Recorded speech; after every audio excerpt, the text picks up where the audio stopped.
सतगुरुदेव की जय। सर्वसंग से प्रार्थना है, अपने अपने स्थान पर शांतिपूर्वक बैठ जा और ध्यान पूर्वक परमात्मा की महिमा सुने।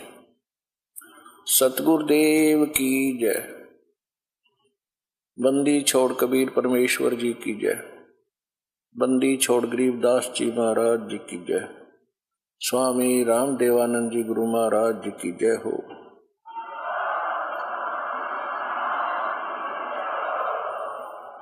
गरीब नमो नमो सतपुरुष को नमस्कार, गुरु की नहीं। सुर नर मुनि जन साधुआं संतों सर्वस दी नहीं। सतगुरु साहेब संत सब डंडो तुम प्रणाम।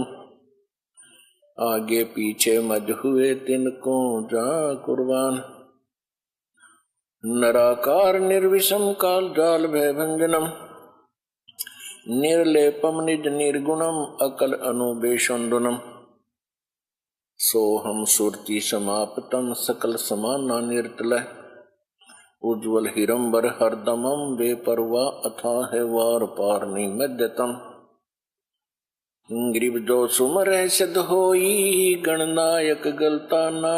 करो अनुग्रह सोई पारस पद परवाना। आदि गणेश मनाऊं गणनायक देवन देवा। चरण कमल लो लाऊं आदंत करूं सेवा। परम शक्ति संगीतम रिद्धि सिद्धि दाता सोई। अविगत गुण अतीतम सत्य पुरुष निर्मोही। जगदम्बा जगदीशम मंगल रूप मुरारी। तन मन अर्पों शेषम भक्ति मुक्ति भंडारी। सुर नर मुनि जन ध्यावे ब्रह्मा विष्णु महेशा। शेष शेष मुख गावे पूज्य आदि गणेशा। इंद्र कुबेर सरीखा वरुण धर्म राय ध्यावे। समर्थ जीवन जी का मन इच्छा फल पावे। 33 कोटि अधारा ध्यावे शेष 88। उतरे बहुजल पारा कट है यम की फांसी। 33 कोटि अधारा ध्यावे शेष 88। उतरे बहुजल पारा कट है यम की फांसी। कर जोरूं विनती करूं धरूं चरण पर शीस। गुरु जी राम देवानंद जी महाराज ने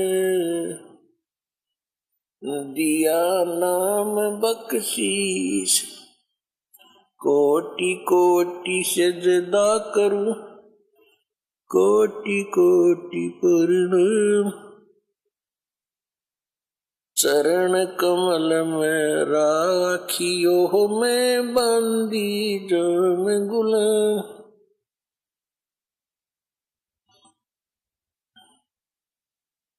कुत्ता हूँ गुरुदेव का रामपाल दास का नाम। गले प्रेम की जेवड़ी जा खेचो जाऊं। तो करो तो हो बावड़ू। दूर दूर करो तो जनाऊं। जो राखो तो ही रहूं।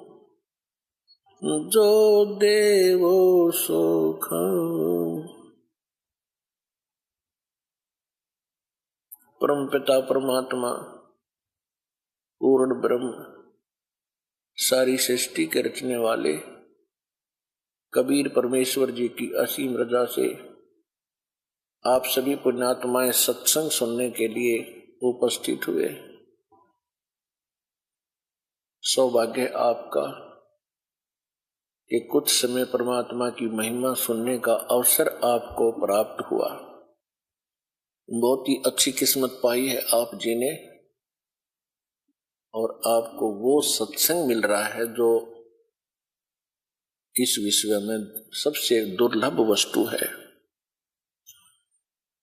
श्रीमद् भगवत वैसे सभी संतों ने बताया है कि मनुष्य जीवन बहुत ही दुर्लभ है, यानी बड़ी मुश्किल से प्राप्त होता है। मनुष्य जीवन प्राप्त करके सबसे दुर्लभ जो वस्तु है वो सतगुरु है। सतगुरु के विषय में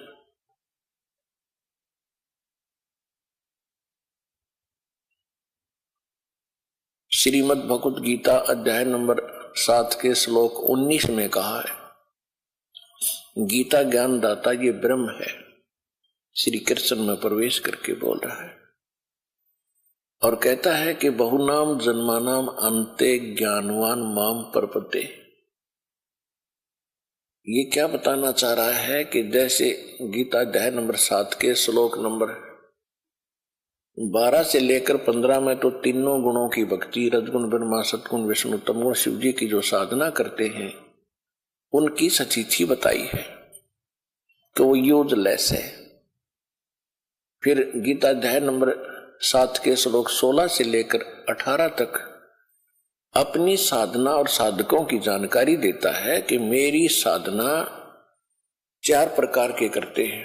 एक तो संकट निवारण के लिए और अर्थ, दूसरे धन लाभ के लिए अर्थार्थी, तीसरे जिज्ञासु जो घर से निकलते हैं परमात्मा पाने की इच्छा लेकर ज्ञान ग्रहण करने के लिए भगवान का, उनको जैसे ज्ञानी अज्ञानी संत मिलते हैं उस ज्ञान के वो स्वयं वक्ता बन जाते हैं। ये तीनों व्यर्थ बताए, यूजलेस बताए। चौथा बताया ज्ञानी। ज्ञानी वो व्यक्ति होता है जिसको ये पक्का निश्चय हो गया कि मनुष्य जीवन सहज से मिलने वाला नहीं है, बहुत मुश्किल से प्राप्त होता है। उसके बाद ज्ञानी को ये ज्ञान हो जाता है, विद्वान पुरुष को, कि मोक्ष इस मनुष्य जीवन का मूल उद्देश्य मोक्ष है। फिर उसको ये भी ज्ञान होता है कि मोक्ष इन अन्य उपासनाओं से, अन्य देवताओं की उपासना से नहीं हो सकता, एक परमात्मा की भक्ति से मोक्ष होता है। ये ज्ञानी आत्मा होते हैं। 7वें अध्याय के 18वें श्लोक में गीता ज्ञान दाता, गीता ज्ञान देने वाला ब्रह्म कह रहा है कि जो ये ज्ञानी, चौथे प्रकार के जो ज्ञानी आत्मा है, ये बहुत ही उदार हैं, नेक हैं। परमात्मा पाने के लिए इन्होंने समर्पण कर दिया, अपने तन की परवाह भी नहीं की, हजारों वर्ष तक भूखे प्यासे बैठे रहे, लेकिन इनको वो तत्वदर्शी संत नहीं मिला जो चौथे अध्याय के 34वें श्लोक में जिसके बारे में कहा, जिस कारण से ये मेरे वाली घटिया जन्म मरण वाली ही स्थित गति में स्थित रहे, अनुत्तम घटिया में। अब ब्रह्म उपासना से कहा जाते हैं ब्रह्मलोक में। ब्रह्मलोक में गए हुए प्राणी भी जन्म मृत्यु में रहते हैं। 8वें अध्याय के 16वें श्लोक में स्पष्ट किया है। और गीता ज्ञान दाता ब्रह्म खुद कहता है दूसरे अध्याय के 12वें श्लोक में, चौथे अध्याय के 5 और 9 श्लोक में और 10वें अध्याय के दूसरे श्लोक में कि अर्जुन तेरे और मेरे बहुत जन्म हो रही, आगे भी होते रहेंगे, तू नहीं जानता, मैं जानता हूं। गीता अध्याय नंबर 18 के श्लोक नंबर 62 में कहा कि अर्जुन तू सर्वभाव से उस परमेश्वर की शरण में जा, उसकी कृपा से तू परम शांति को और शाश्वत स्थान को प्राप्त होगा, सतलोक को। 15वें अध्याय के 4 श्लोक में कहा कि तत्वदर्शी संत मिल जाने के पश्चात परमेश्वर के उस परम पद की खोज करनी चाहिए, जहां जाने के बाद साधक फिर लौटकर संसार में कभी नहीं आते। इससे सिद्ध है कि गीता ज्ञान देने वाले से कोई और है पूर्ण परमात्मा, और उसकी भक्ति से ही लाभ होगा। और उसकी साधना तत्वदर्शी संत बताते हैं, वो सतगुरु होते हैं वास्तव में। तो कहने का भाव यह है कि अब हम आते हैं 7वें अध्याय के 19वें श्लोक में। ये क्या कहता है कि बहुनाम जन्मानाम अंते ज्ञानवान माम प्रपद्यते, कि बहुत बहुत जन्मों के किसी अंत के मनुष्य जन्म में, एकाध मनुष्य जन्म में ये ज्ञानी आत्मा, ज्ञानवान बुद्धिमान व्यक्ति ब्रह्म तक की साधना, मेरे तक की साधना करते हैं मुश्किल से। और ये बताने वाला साधु वासुदेव सर्वमिति सहमात्मा सो दुर्लभ है। ये बताने वाला संत कि न तो ब्रह्मा विष्णु महेश अन्य देवी देवताओं की भक्ति से मोक्ष होगा, ये वासुदेव नहीं है, ये सर्वशक्तिमान नहीं है, ये सबके ऊपर मालिक नहीं है। वासुदेव का अर्थ है जिसका वास, जिसका निवास, जिसकी प्रभुता सबके ऊपर हो, overall controller. Shri Krishna was not Vasudev, Shri Krishna ji Vasudev नहीं थे। ये तो वासुदेव इसके पिता का नाम था। वेदों में परमात्मा की उपमा लिखी है, उसमें वासुदेव लिखा है। तो ये हमारे ऋषि लोग उन्हीं सदग्रंथों से अच्छा नाम चुनकर बच्चे का रख देते थे। श्री कृष्ण वासुदेव नहीं था, वो तो वासुदेव का बेटा था, एक व्यक्ति का। वासुदेव परमात्मा की उपमा है, जिसकी प्रभुता सबके ऊपर है। ब्रह्मा विष्णु महेश एक एक विभाग के एक ब्रह्मांड में 3 लोकों पर मालिक है। ये कुल के मालिक वासुदेव नहीं है। रजगुण विभाग के ब्रह्मा जी, सतगुण विभाग के विष्णु जी, तमगुण विभाग के शिव जी। और ये कौन से? पृथ्वी लोक, स्वर्ग लोक और नीचे पाताल लोक, इन 3 लोकों पर इनका प्रभुता, इनकी प्रभुता है। और एक ब्रह्मांड में और भी लोक बहुत गिने हैं, वहां भी इनका कोई जोर नहीं है, वहां ये ब्रह्म खुद कंट्रोल करता है। ऐसे ऐसे 21 ब्रह्मांड है। तो जो ब्रह्मा विष्णु महेश केवल इन 3 लोकों में एक एक विभागीय मिनिस्टर है। ये कुल मालिक नहीं है, ये वासुदेव नहीं है। इनके पिता ब्रह्म है, ज्योत स्वरूपी निरंजन काल है, इसको सरपुरुष भी कहते हैं। ये 21 ब्रह्मांड का मालिक है और 21 ब्रह्मांड का मालिक है, ये कुल का मालिक नहीं है। इसके बाद गीता अध्याय नंबर 15 के श्लोक नंबर 16 और 17 में 3 पुरुष यानी 3 परमात्मा बताए हैं, 3 प्रभु बताए, स्वामी। एक तो सरपुरुष, ये 21 ब्रह्मांड का स्वामी है, और दूसरा अक्षर पुरुष है, वो 7 संक ब्रह्मांड का स्वामी है। वो कुल का मालिक नहीं है, वो वासुदेव नहीं है। फिर 15वें अध्याय के 17वें श्लोक में कहा कि उत्तम पुरुष तु अन्य परमात्मा इति उदाहरत है, ये लोग तरम अविश्य विवर्ती अवेश्वर है। श्रेष्ठ परमात्मा पुरुषोत्तम तो इन दोनों से कोई और है, सरपुरुष और अक्षर पुरुष से। गीता अध्याय नंबर 8 के श्लोक नंबर 1 में अर्जुन ने पूछा कि आपने जो 7वें अध्याय के 29वें श्लोक में तत्ब्रह्म की जानकारी बताई है, वो तत्ब्रह्म क्या है? 8वें अध्याय के 3रे श्लोक में उत्तर दिया है गीता ज्ञान देने वाले इस ब्रह्म ने कि वो परम अक्षर ब्रह्म है। तो अब हम आते हैं 7वें अध्याय के 19वें श्लोक पर। बहुनाम जन्मानाम अंते ज्ञानवान माम प्रपते।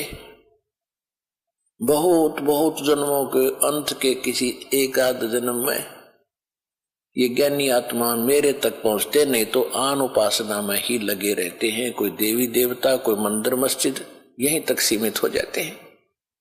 और फिर बताया कि वासुदेव सर्वमिति, तो जो परम अक्षर ब्रह्म है वो कुल का मालिक है, वो असंग ब्रह्मांड का स्वामी है, इंक्लूडिंग ब्रह्म एंड पर ब्रह्म, सरपुरुष और अक्षर पुरुष के ऊपर भी उसकी प्रभुता है। और इसके अतिरिक्त असंग ब्रह्मांडों का वो मालिक, वो है वासुदेव। तो 7वें अध्याय के 19वें श्लोक में गीता ज्ञान देने वाला ब्रह्म कह रहा है कि बहुत बहुत जन्मों के अंत में कोई ज्ञानी आत्मा मेरे तक पहुंचता है भक्ति में, नहीं तो नीचे वालों की ही साधना करते रहते हैं। और वासुदेव सर्वमिति, कि वो वासुदेव है, वो है सब कुछ, सर्वम इति, बस यही है जो कुछ है। वही पाप नाशक है, वही मोक्षदायक है, वही वास्तव में अविनाशी है, वो सबका जनक है, वो सबका कंट्रोलर है। उसी की भक्ति से मोक्ष होगा, ये बताने वाला सहमात्मा सुदुर्लभ है। वो संत बड़ी मुश्किल से मिलेगा। ओए होए, आज ये दास है वो। और आपकी कितनी अच्छी किस्मत है कि आज ये दास आपको सुलभ हुआ। धन है आपके माता पिता जिनसे आपका जन्म हुआ। इसी के विषय में सूक्ष्म वेद में कहा कि एक पंजाब का रहने वाला एक राम राय उर्फ झुमकरा, गांवों में दो नाम रख लेते हैं व्यक्तियों के कई बार, उसका विशेष नाम था राम राय। ये सिंह तो बाद में रखने लगे नाम, पहले ऐसे ही नाम थे अपने हिंदुओं जैसे। इनके नाम तो अब भी हिंदुओं जैसे ही है, लेकिन आगे सिंह लगाने लगे। तो कहने का भाव है कि राम राय नाम का एक बहुत बड़ा किसान था, 900 बीघे का। उस समय का बीघा बहुत बड़ा होता था। वर्तमान का 5 बीघे का 1 एकड़ बनता है, तो वो 4.25 बीघे का अकेला होता था। इस 5, 5.5, 4.25 का। तो कहने का भाव ये है कि वो भगवान के चाहने वाला था। गरीबदास जी का कोई शिष्य, जब गरीबदास जी छुड़ानी विद्यमान थे, गरीबदास साहिब जी को, आदरणीय गरीबदास साहिब जी को परमात्मा मिल चुके थे, उनसे ज्ञान प्राप्त ऊपर सतलोक सचखंड सब देख कर वापिस आ चुके थे। उसके बाद उन्होंने ये अमृतवाणी का लेखन कार्य करवाया था। उस वाणी से कुछ वाणी सिलेक्ट करके, जैसे ब्रह्म वेदी, मंगलाचरण, ये उनके शिष्य सुबह किया करते थे नित्यनेम रूप में, जैसे हम करते हैं। तो उनका एक शिष्य वासियर गांव, लुधियाना के पास है वासियर गांव, वहां पर गरीबदास जी के नाम से एक कुटिया भी बनी हुई है वासियर गांव पंजाब में। तो वहां एक वो गरीबदास जी का शिष्य, गर्मियों का मौसम था, रास्ते चल रहा था, रात्रि में वो वहां रुक गया रात में वृक्ष के नीचे। सुबह नहा धो के और सुबह का नित्य नियम करे था। उधर से ये राम राय अर्थात झुमकरा, वो सरदार जी स्नान करने, अब सुबह फ्रेश होने के लिए घूमने के लिए निकला था ब्रह्म मुहूर्त में। जब वो फ्रेश पुरुष होकर आया, उसने देखा कि कितनी अच्छी वाणी जो आत्मा को खींच रही है, ये कौन बोल रहा है। क्योंकि ये लोग, सरदार लोग जो सिख हैं, वाणी के बड़े ज्यादा कायल हैं, बहुत अच्छी तरह सुनते हैं, जल्दी इनको प्रभावित होते हैं इससे। तो उन्होंने देखा कि ये वाणी तो एक विशेष है जो खींच रही है आत्मा को। उसके पास जाकर बैठ गया। जब उस भगत ने अपने सारा नित्यनेम कर लिया, तब उसने पूछा झुमकरा जी ने कि हे भक्त, ये वाणी किसकी है। उन्होंने बताया कि हमारे पूज्य गुरुदेव जी की वाणी है। ये संत विद्यमान है वर्तमान में अखां जी, ये आज में अपने शरीर के अंदर है। और छुड़ानी गांव पूरा एड्रेस बता दिया, उन्होंने लिख लिया। 1-2 दिन के अंदर वो छुड़ानी पहुंच गया। गरीबदास जी के साथ चर्चा हुई और गरीबदास जी ने फिर सारा ज्ञान बताया। नानक साहिब जी को कौन मिले थे, कहाँ मिले थे, कैसे मिले थे, वो कौन है, वो परमात्मा है, सारी कहानी बताई है। हम सुल्तानी नानक तारे दादू को उपदेश दिया, जात दुलाहा वेद न पाया, वो काशी महे कबीर हुआ। अनंत कोट ब्रह्मांड का एक रति नहीं भारे, सतगुरु पुरुष कबीर हैं ये कुल के सिरजनहार। जब खूब ज्ञान सुन लिया, सृष्टि रचना सुनाई, तब उस झुमकरा ने कहा था कि हे मालिक, हे भगवान, हे महात्मा जी, ऐसा ज्ञान तो आज तक कोई सुनाने वाला नहीं मिला। तब गरीबदास जी ने कहा था कि गुरु बिन काहू न पाया ज्ञाना, जो थो था बुझ मूड किसाना। गुरु बिन वेद पढ़े जो प्राणी, समझन सार रहे अज्ञानी। तत्व भेद कोई ना कहे रे झूमकरा, यू पैसे ऊपर नाच सुनो राई झूमकरा। कोटों मध्य कोई नहीं रे झूमकरा, अरबों में कोई गर्क सुनो राई झूमकरा। कि इस ज्ञान के जानने वाला जो मैं तुझे सुना रहा हूं,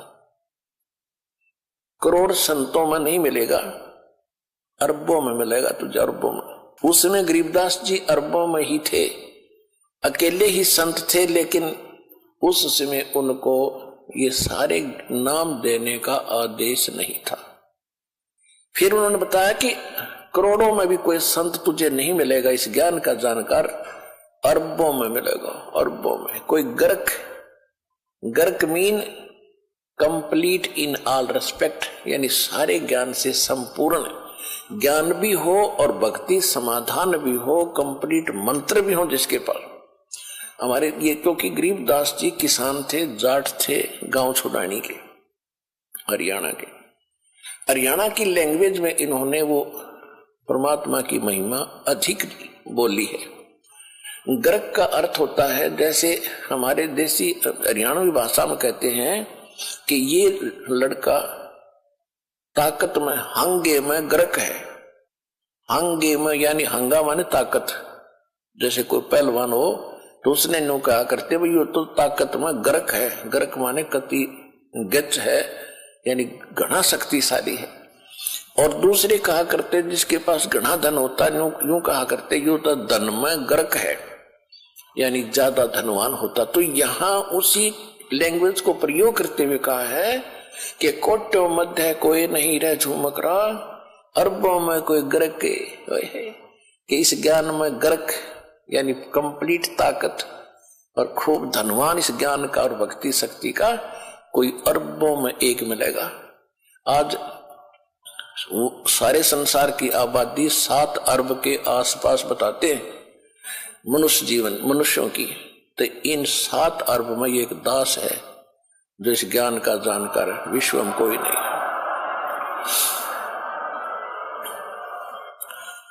तो आपका सौभाग्य है कि आपको मनुष्य जीवन मिला जो बहुत दुर्लभ, और वो सतगुरु मिल गया। बहु नाम जन्मा नाम अंते ज्ञानवान माम प्रपते, और वासुदेव सर्वमिति सहमात्मा सुदुर्लभ है। वो दास भी आपको मिल गया। आपकी कितनी अच्छी किस्मत है, कितनी लाडली आत्मा हो उस परम पिता की, कबीर भगवान की, आप जो बहुत वक्त से आगे हो। जो देर से आएंगे पछताया करेंगे, गए समय को रोया करेंगे टक्कर मार मार के, उस समय फिर हाथ नहीं आएगा। अब जो प्रसंग चल रहा है, अब सतगुरु मिलते हैं तो फिर ज्ञान बताते हैं। सतगुरु सच्चा ज्ञान देते हैं, उसी को सतगुरु कहते हैं। और जो सदग्रंथों के ज्ञान को ही आगे बढ़ाता है वो सतगुरु कहलाता है। जिनको ज्ञान ही नहीं है, अपने सदग्रंथों का ज्ञान नहीं है, वो सतगुरु नहीं है, वो बकवादी व्यक्ति है। तो पुण्यात्मा, और सतगुरु सत्संग करते हैं और सत्संग से फिर ज्ञान होता है। अब गरीबदास साहिब जी सतलोक में सारी व्यवस्था देखकर आए, भगवान की महिमा से परिचित हुए। उन्होंने क्या बताया है कि वाणी सुनाते हैं आपको। न्योली न्योल नाद सुभान गति, ये लड़े भुवंग हमेशे, जड़ी जान जगदीश है व्यसना व्यापै से। पुणात्मा, ये सूक्ष्म वेद है। आपको तो 4 वेद ही ऐसी समस्या पैदा हो रही थी, ये 4 वेद ही नहीं समझ में आए थे, वो संस्कृत में थे। और ये सूक्ष्म वेद जो भगवान का दिया हुआ ज्ञान है, परमात्मा ने जो बोला है वही गरीबदास जी ने यहां लिखा है। ये भी एक सूक्ष्म वेद है, इसके अंदर कंप्लीट ज्ञान है। जैसे गीता अध्याय नंबर 4 के श्लोक 32 में कहा है कि परमात्मा स्वयं परम अक्षर ब्रह्म आकर अपने मुख कमल से जो ज्ञान देता है, उस ज्ञान के अंदर यज्ञों की यानी धार्मिक अनुष्ठानों की जानकारी विस्तार से कही गई है। और उसको जानने के बाद फिर सब पापों से जीव मुक्त हो जाता, वो सूक्ष्म वेद है। चौथे अध्याय के 34वें श्लोक में कहा कि उस तत्व ज्ञान को जो भगवान खुद बताता है, तत्वदर्शी संत जानते हैं, उनसे दंडवत प्रणाम करके कपट छोड़कर प्रसन्न करने से वो तत्वदर्शी संत तुझे तत्व ज्ञान का उपदेश करेंगे। तो अब ये सूक्ष्म वेद है, इसको समझना बड़ा कठिन है। इस दास पर दया करी उस परम पिता कबीर भगवान ने, इस दास की बुद्धि खोली इस मालिक के गूढ़ रहस्यों को समझने और आपको समझाने के लिए। न्योली, न्योल, नेवले को कहते न्योल देसी भाषा में, अरवाणी भाषा। न्योल नाद सुभान गति, ये लड़े भुवंग हमेशे, जड़ी जान जगदीश है, व्यसनी व्यापै शेष। अब देखो एक पंक्ति है दाता के ज्ञान की, और इसमें कितना गूढ़ रहस्य छुपाया है कि जिस भगत के पास ये यथार्थ मंत्र सत भक्ति सतनाम जिसके पास उपलब्ध है, वो एक ऐसा सुरक्षित हो गया जैसे एक नेवला होता है। नेवला आपने समझते हो नेवला, उस नेवले की कितनी लंबाई होती है, ज्यादा से ज्यादा वो 8-9 इंच लंबा होता समेत पूछड़ के दूम समेत, और चूहे से थोड़ा सा बड़ा होता है, और वो सर्प के साथ लड़ता है। सर्प लगभग 10-10 फुट 12-12 फुट लंबा हो जाता है और उससे कई गुना ताकतवर होता है। अब वो उससे कैसे लड़ता है, वो ऐसे स्थान पर उस सर्प को छेड़ता है जहां पर किसी झाड़ी में, बोझड़े में एक जड़ी होती है, नाग दमन जड़ी नाम है उसका, नाग दमन, और उसमें से महक निकलती है। वो नेवला क्या करता है, वहां उस जड़ी को सूंघ कर आता है, श्वास रोक लेता है और उधर से सर्प को छेड़ जाता है। सर्प उसके लिए ऐसे तैयार होता है डंक फन उठा करके। अब नेवला उसके निकट आकर के वो जड़ी जो सूंघ कराया था वो श्वास छोड़ देता है। उस जड़ी के सामने सर्प को चक्कर आने शुरू हो जाते हैं उसकी नाकों में जाते ही, और वो अपनी जान बचा के भागने की सोचता है। फिर नेवला उसकी मुंडी पर बैठ जाता फन के ऊपर, और साथ में वो श्वास भी छोड़ता रहता है, और फिर उसको पकड़ के मार देता है। अब नेवले के पास वो जड़ी है तो वो उसको काबू कर पाया इतने लंबे अजगर को। इसी प्रकार ये काल जो है एक सर्प है और जीव एक नेवले जैसा वो छोटा प्राणी है। इसकी ताकत के सामने जिसके पास ये सतनाम रूपी जड़ी है नाग दमन, वो फिर इस काल पर विजय पालेगा। क्या बताया है, न्योल नाद सुभान गति, वो लड़े भुवंग हमेशे, जड़ी जान जगदीश है, व्यसना व्यापै शेष। कि सतनाम जो नाद है, सतनाम का जो मंत्र है, ये भगवान की शक्ति, जगदीश की शक्ति है। इसकी जिसके पास इसका ये जड़ी है उसके ऊपर काल रूपी अजगर का कोई प्रभाव नहीं पड़ेगा। किस पे? हंस गवन करते नहीं, मान सरोवर छाड़े, और कौवे उड़ उड़ जाते हैं ये खाते मांसाहारे। हंस दशा तो साधु है, ये सरोवर है सत्संग, मुक्ता हलबाणी चुगे फिर चढ़त नवेला रंग। दरस परस नहीं अंतरा, रोमी वस्त्र बीच, पारस लोहा एक डिग वही पलटे नहीं अभीच।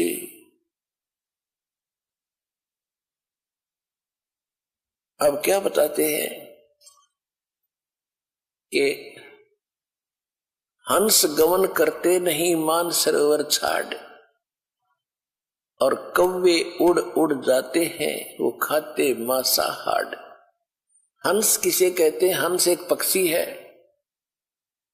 जो बुगले जैसा होता है।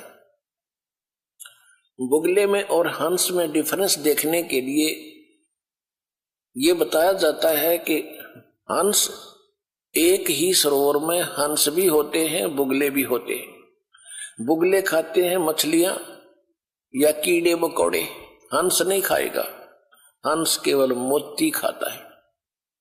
दूसरे हंस में एक और गुण दिया है परमात्मा ने कि एक गिलास दूध में एक गिलास पानी डाल दीजिए और हंस के सामने रख दो। हंस में ऐसी ताकत शक्ति दी है कि वो दूध को पी लेगा, एक गिलास पानी उससे छोड़ देगा। वैसे दूध से पानी अलग होना बड़ा असंभव है और उसमें वो ताकत है। तो इसी प्रकार जो भक्त हैं जिन्होंने दूध और पानी छान लिया, जिन्होंने कीड़े मकोड़े खाने छोड़ दिए, यानी बीड़ी शराब मांस तंबाकू ये बकवाद ये त्याग दी, वो हंस जैसी वृत्ति के सूचे भक्त बन गए। अब कहते हैं कि हंस गवन करते नहीं मान सरोवर छाड़, और कौवे उड़ उड़ जाते हैं जो खाते मांसाहार। यानी जो हंस है वो सत्संग को नहीं छोड़ सकते। जो कौवे जैसी वृत्ति के व्यक्ति हैं जिन्होंने बकवाद छूटती नहीं, वो सत्संग छोड़कर बकवादें करते रहते हैं। हंस दशा तो साधु है, हंस दशा तो साध है, और सरोवर है सत्संगे। मुक्ता हलवाणी चुग ये चढ़त नवेला रंगे। अब उन हंसों के लिए ये सत्संग रूपी सरोवर है, और ये साधु आत्मा ये है हंस। हंस दशा तो साध है और सरोवर है सत्संग, और यहाँ ये परमात्मा की अमृतवाणी रूपी मोती खा रहे हैं। और फिर चढ़े नवेला रंग, दूना अच्छा भाव बनता चला जाएगा। जो सत्संग में आए जाएंगे डटे रहेंगे। और हंस गवन करते नहीं, हंस गवन हंस नहीं जाते मान सरोवर छाड़े।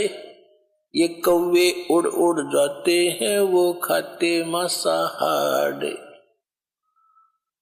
तो जो पुण्यात्मा परमात्मा के चरणों में आगे ज्ञान समझ लिया, फिर संसारिक कार्यों में उनकी रुचि नहीं रहेगी। कौन से कार्य?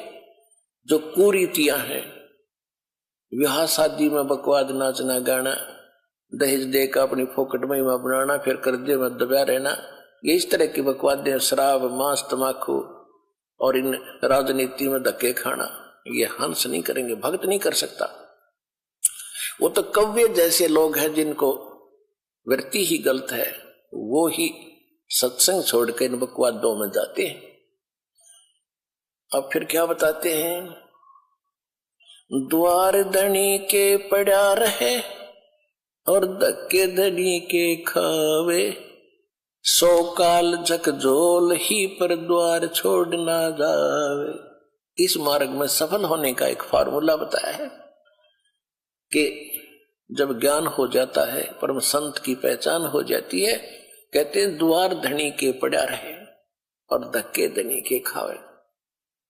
आवे और जावे भगवान के चरणों में, और चाहे कितने ही आपत्ति आप पर काल देवे, जैसे संसारिक, क्योंकि आपने नाम ले लिया, अब धीरे धीरे आपका सब संकट दूर होने लगेंगे। तो आप ऐसा महसूस करोगे कि जैसे कोई आपत्ति आ गई नाम लेने से। नहीं, आपत्ति तक टल रही है आपकी। अगर नाम ना ले रखा होता तो जान जानी थी। आपको कई भक्त मिलते हैं, कहते हैं जी नाम लेने के बाद मैं वहां से छोड़ कर आया हूं, मेरे ऐसी कुछ तकलीफ होगी। भले आदमी, वहां से तो नरक था, सीधा काल था, वो तेरी जान जानी थी। यहाँ आने के बाद तो तेरी जान बच गई, छोटे मोटे इस दुख थे। तो क्या कहते हैं कि द्वार धनी के पड़ा रहे और धक्के धनी के खावे, और 100 काल झकझोल ही, काल बीच में बेशक झटके दे पर द्वार छोड़ नहीं जावे। अब जैसे आप यहां आते हो, सतगुरु क्या होते हैं? एक सतगुरु की उपमा ये भी है कि सतगुरु एक धोबी है और जीव है एक कपड़ा जो संसार के कर्मों में घना मैला हो गया। अब धोबी किसी का कपड़ा धोने के लिए आता है, राजा का भी होता है, अधिकारियों के भी होते हैं, उन सभी कपड़ों को कैसे धोता था वो? पहले तो उनको जल में भिगोता था और फिर उन्हें पकड़ कर पत्थर पर मट्टाए मट मारा करता, गद्दाए गद, जब तक मैल ना छूट ले, इतने मुक्कियां गिल्ला लातों के साथ, और फिर पत्थर पर पटक पटक मारे। तो उस कपड़े का दुश्मन नहीं है, और वो कपड़ा न्यू क्या बता, मैं तो गढ़ दिया इसने यू क्या करे? तो वो मैल निकाल रहा है आपके अंदर से, दोष निकाल रहे हैं परमात्मा। परमात्मा की शरण में आने के बाद छोटी मोटी कोई हरकत होती है तो गॉड गिवन समझना कि आपको पटका जा रहा है उस धोबी के गांठ की तरह।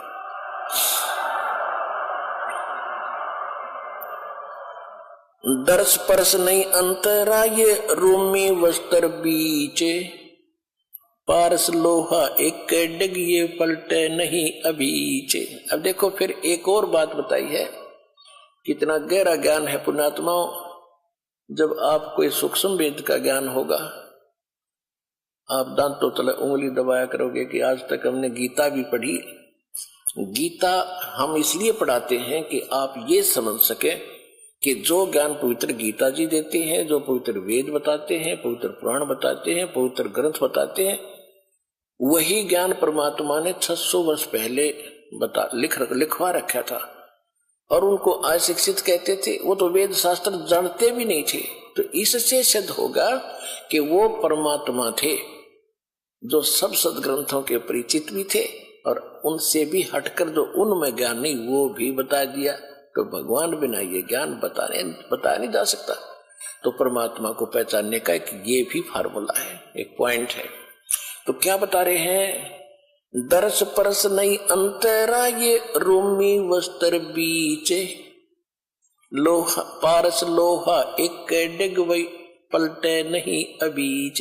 एक पंक्ति में कितना गहराई वर्दी, कितने गुड रहस्य है।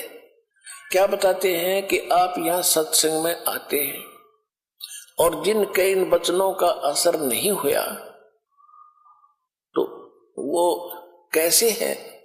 कोट वर्ष करो संगत संतों की, कोट वर्ष करो संगत संत की, पत्थर का जल में क्या भीजे, एक चंदन बन में रंग ला दे, पर बांस बिटम भी ना सींचे।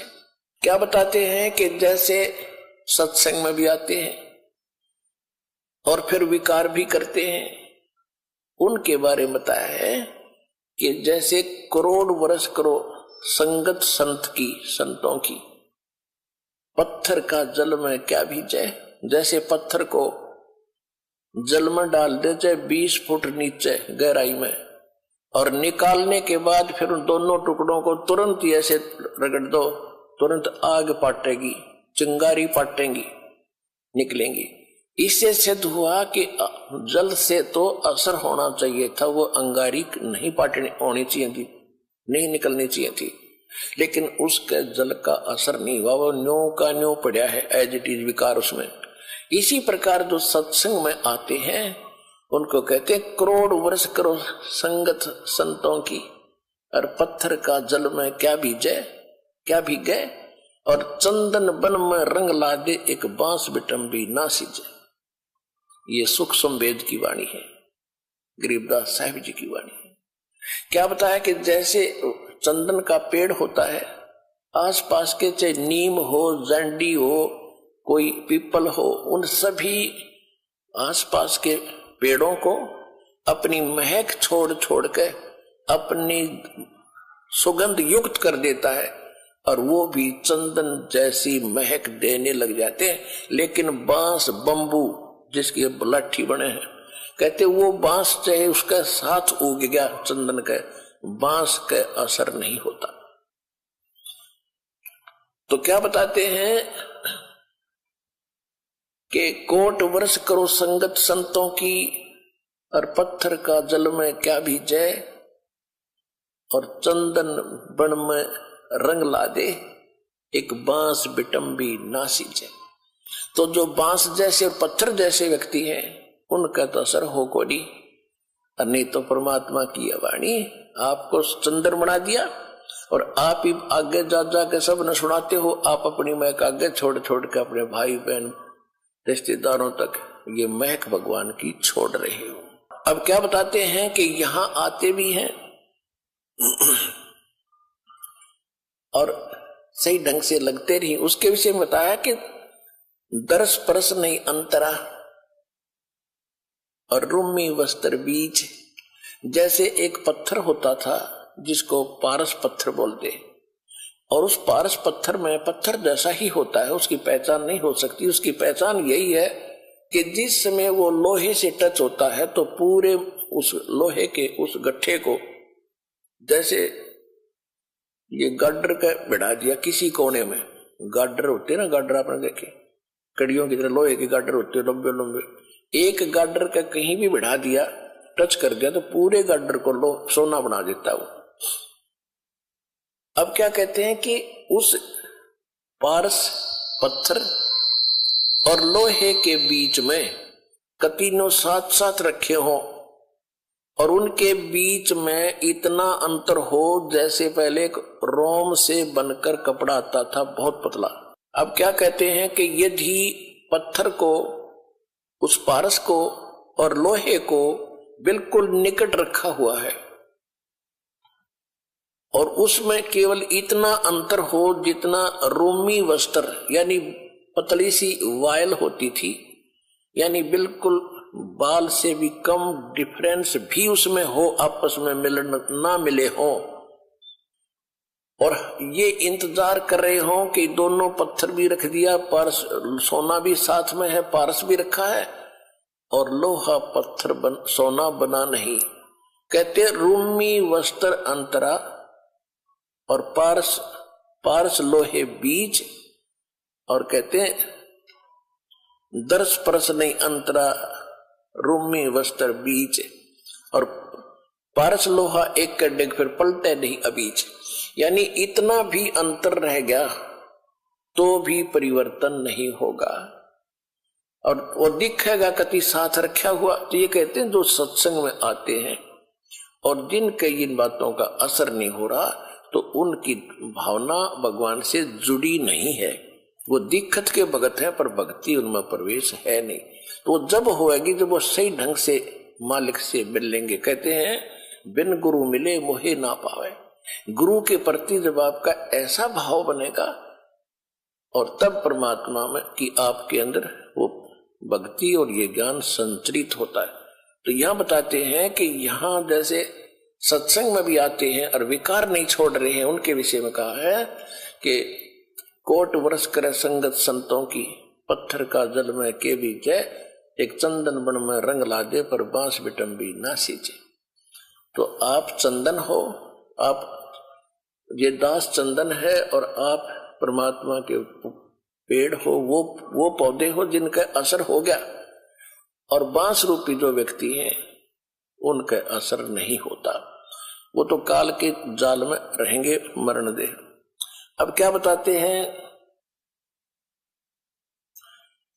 परमात्मा की शक्ति बताते हैं कबीर परमात्मा की कि 9 लख नानक नाद में ये 10 लख को रख तीर, लाख दत्त संगी सदा वो चरणों चर्च कबीर। 9 लख नानक नाद में ये 10 लख गोरख पास, चेलों की गिनती अंत अनंत संत पद में मिले ये कोट तेरे रविदास। रामानंद से लक्ष्य गुरु ये तारे सिसके भाव, चेलों की गिनती नहीं जो पद में रहे समाये। अब क्या बताते हैं कि कबीर परमात्मा वो समर्थ परमात्मा है, परम अक्षर ब्रह्म है, और परम अक्षर ब्रह्म की जानकारी सतगुरु ही देते हैं। वो कितने समर्थ हैं कि 9 लख नानक नाद में आदरणीय नानक साहेब जैसे महापुरुष अच्छी आत्माएं उनके नाद माने वचन के बच्चे हो लिए बहुत गणे दीक्षित हुए, वो भी पार करे 9 लख नानक नाद में, और 10 लख गोरख तीर और लाख दत्त संगी सदा चरणों चर्च कबीर। गोरखनाथ जी को बहुत बड़ा सिद्ध माना जाता था। गोरखनाथ जी को सिद्धों में सबसे ताकतवर सिद्धि वाला माना जाता रहा है। उन्होंने यहां तक चमत्कार कर दिए थे कि एक बार उनके बचंद्र नाम के गुरुजी काल प्रेरणा से एक सिंगल द्वीप के राजा की मृत्यु के उपरांत उस राजा के शरीर में प्रवेश करके वहां उसकी रानी को भोगने लगा। उससे 2 पुत्र हो गए। उसके बाद किसी ने गोरखनाथ को व्यंग कर दिया, किसी दूसरे नाथ ने, कि यदि तू ताकतवर है, ऐसी सिद्धि वाला है तो अपने गुरु ने बचा ले। वो बकवाद करने लग रहा वहां सिंगल द्वीप के अंदर। तो गोरखनाथ जी वहां गए अपने गुरु जी को वहां से। उससे पहले क्या किया कि किसी ने बता दिया उस रानी को कि ये कोई सिद्ध आत्मा राजा के शरीर के अंदर है और उसकी राजा की आत्मा जा चुकी है और ये कभी भी छोड़कर जा सकता है इस शरीर को। इसका शरीर मिलेगा कहीं पर किसी गुफा में, ये छोड़ कर आया है। तो रानी ने नौकरों को आदेश दे दिया, क्योंकि उसने तो राजा चाहिए था, शरीर चाहिए था, चाहे उसमें कोई आत्मा हो। रानी ने ऐसा आदेश दे दिया कि कोई भी किसी संत का कोई शरीर मिला उसको फूंक दो। सभी ने घूम फिर कर, नौकरों ने गुफा में एक शरीर पाया, उसको जला दिया, वहीं पर राख कर दिया। रानी निश्चिंत होगी। फिर गोरखनाथ गए। गोरखनाथ जी पहुंच गए वहां पर। गोरखनाथ क्योंकि वहां जाने नहीं दिया गोरखनाथ जी को, तो उसको मना कर दिया था रानी ने।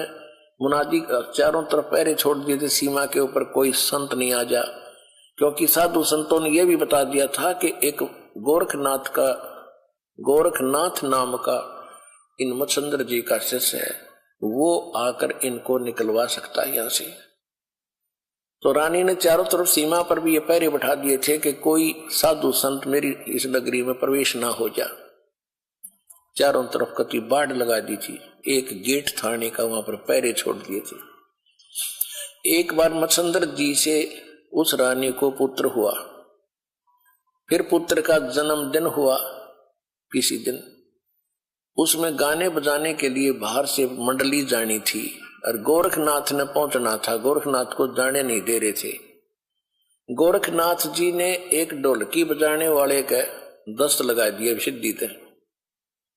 वो बाहर से जो मंडली आई थी बाजे बूजे बजाने वाली, और इतने दस्त लगा दिए कि वो चल नहीं सके। तो वो चिंतित हुई मंडली के राजा के यहाँ जाना था, हमारी तो सजा भी होगी और पैसे भी। इनका भी क्या बात है, क्यों चिंतित हो कि ऐसे ऐसे हमारे एक साथी के दस्त लग गए, राजा के यहाँ जाना है। और एक ढोलक किया बिना बात बने नहीं ना। गोरखनाथ बोले मैं बजा दूंगा तो ढोलकी तुम्हारी। बोला ठीक है। तूने बजवा के देखी, सुर में सुर मिला दिया, अगवा बढ़िया काम चल गया। अब वहां आगे गोरखनाथ बैठा, मच्छंद्रनाथ बैठा राजा के शरीर में, अफलातून पाक्या सिंहासन पर, रानी बैठी बराबर में, दोनों 2 बच्चे हो गए थे, दोनों बच्चे गोदी में। अब वहां वो गा बजा रहे थे तो गोरखनाथ कह रहा था डुम डुम डुम, जाग मच्छंद्र जाग, तेरे फूट गए भाग, तो यहां से निकल, जाग मच्छंद्र जाग, तेरे फूट गए भाग। अब मच्छंद्र राजा के शरीर में बैठा, फटफड़ी ली। तब रानी से कहा कि इस ढोलकी वाले को रख ले या नौकर। ढोलकी वाला नौकर रख लिया। फिर उसको समझाया कि आप क्या उद्देश्य लेकर तो शिक्षा दिया करते थे, कहां फंस गए बीमारी में, चलो। तो कहने लगा मैं चलूं तो मेरा तो शरीर फूंक दिया, अब जाऊं कैसे, कि तो आप निकलो यहां से। वो शरीर छोड़कर निकल गए। वहां पर राख थी, उस राख के अंदर ये अस्थि बची हुई थी, अस्थि जिनको ये मरने के उपरांत किधर डाल का गंगा वंगा में छोटी मोटी बच रही थी, उनको इकट्ठी करके अपनी शक्ति से गोरखनाथ ने मच्छंदर जी का शरीर बना दिया पूरा उसी एज का और उसको प्रवेश कर दिया। अब फिर क्या था, अब देखो पुण्यात्माओं, ये है खेल। हम यहां फंसे रहे, हम यहां अड़गी बुद्धि कि इतना महापुरुष, और देखो मुर्दे को भी जीवित कर दिया, शरीर भी नहीं था फिर भी शरीर बना दिया। ये जन्म जैसे अब ये चल रहा है ना, आपका प्राइम टाइम है ये, इसमें जो भक्ति करके पार ना हो ना, इनमें इतनी गजब की भक्ति संचित हो जाएगी और इन्हीं से सिद्धियां आती हैं। इसी भक्ति को अगर आप खराब करने लग जाओगे ना कुछ दिनों में, बिना ज्ञान के, किसी का झाड़ा लान लग गया वो ठीक हो जाएगा, और कोई किसी को आशीर्वाद दोगे वो फलने लग जाएगा, आपका पंचर हो जाएगा। तो ये इतनी भक्ति इकट्ठी कर लेते हैं ये साधु संत इस समय में, अब जो चल रहा है, और ये पार हो नहीं पाते, ये फिर काल का फंस जाते और यही फिर आगे प्रसिद्ध होते रहते। फिर क्या होता है कि गोरखनाथ पिछले जन्म से सिद्धि युक्त था ऐसे। अब हम ये सोचते हैं भाई ऐसा महापुरुष हो तेरे की, ये तो भगवान ने है, इस ताकतवर और कौन होगा। अब उधर से जब मच्छंदर वो चला था, क्या नाम है, राजा निकल के वहां से, तो राजा ने क्या किया, एक थैले में सोने का असरफी डाल ली गणिए, आगे काम होंगे अपने भंडारा में। अब जब वो मच्छंदर का शरीर बना दिया, राजा का शरीर वहां छोड़ दिया, फिर वो झोला ठा के चला मच्छंदर, क्योंकि आत्मा तो वही थी जो सारी क्रिया कर, और उस थैले में के थी वो लोहे की, वो सोने की असरफी। तो आगे कुएं पर पानी पीने लगे तो मच्छंदर ने कहा कि ले गोरख संभाल कर रखिए इसको, इसमें बड़ी कीमती वस्तु है और सोने की असरफी है, 1 किलो पक्का ले रहा, 2 किलो पक्का, और संभाल के रख। जब पानी पीने लगे गोरखनाथ ने वो थैला कुएं में उलट दिया, वो सारी असरफी सोने की कुएं में डाल दी, और मच्छंदर उस पर लाल हो रहा, निकम्मे तने क्या कर दिया, मूर्ख कहीं का, तेने अकल नहीं है। गोरखनाथ बोले गुरुदेव आप तो कति राज ऋषि बन गए, ब्रह्म ऋषि नहीं रहे। वहीं पर एक पहाड़ी थी छोटी सी, अपने मंत्र से उस पहाड़ी को सोना बना दिया गोरखनाथ ने। अब मच्छंदर को कहा कि ले गुरुदेव इन ठाले जितने डले चाहिए तेरे को। अपने आत्मा दास आपको कहां लाना चाहता है, यहां एक पंक्ति है कि 9 लाख नानक नाद में और 10 लाख गोरख तीरे, लाख दत्त संगी सदा वो चरणों चर्च कबीरे।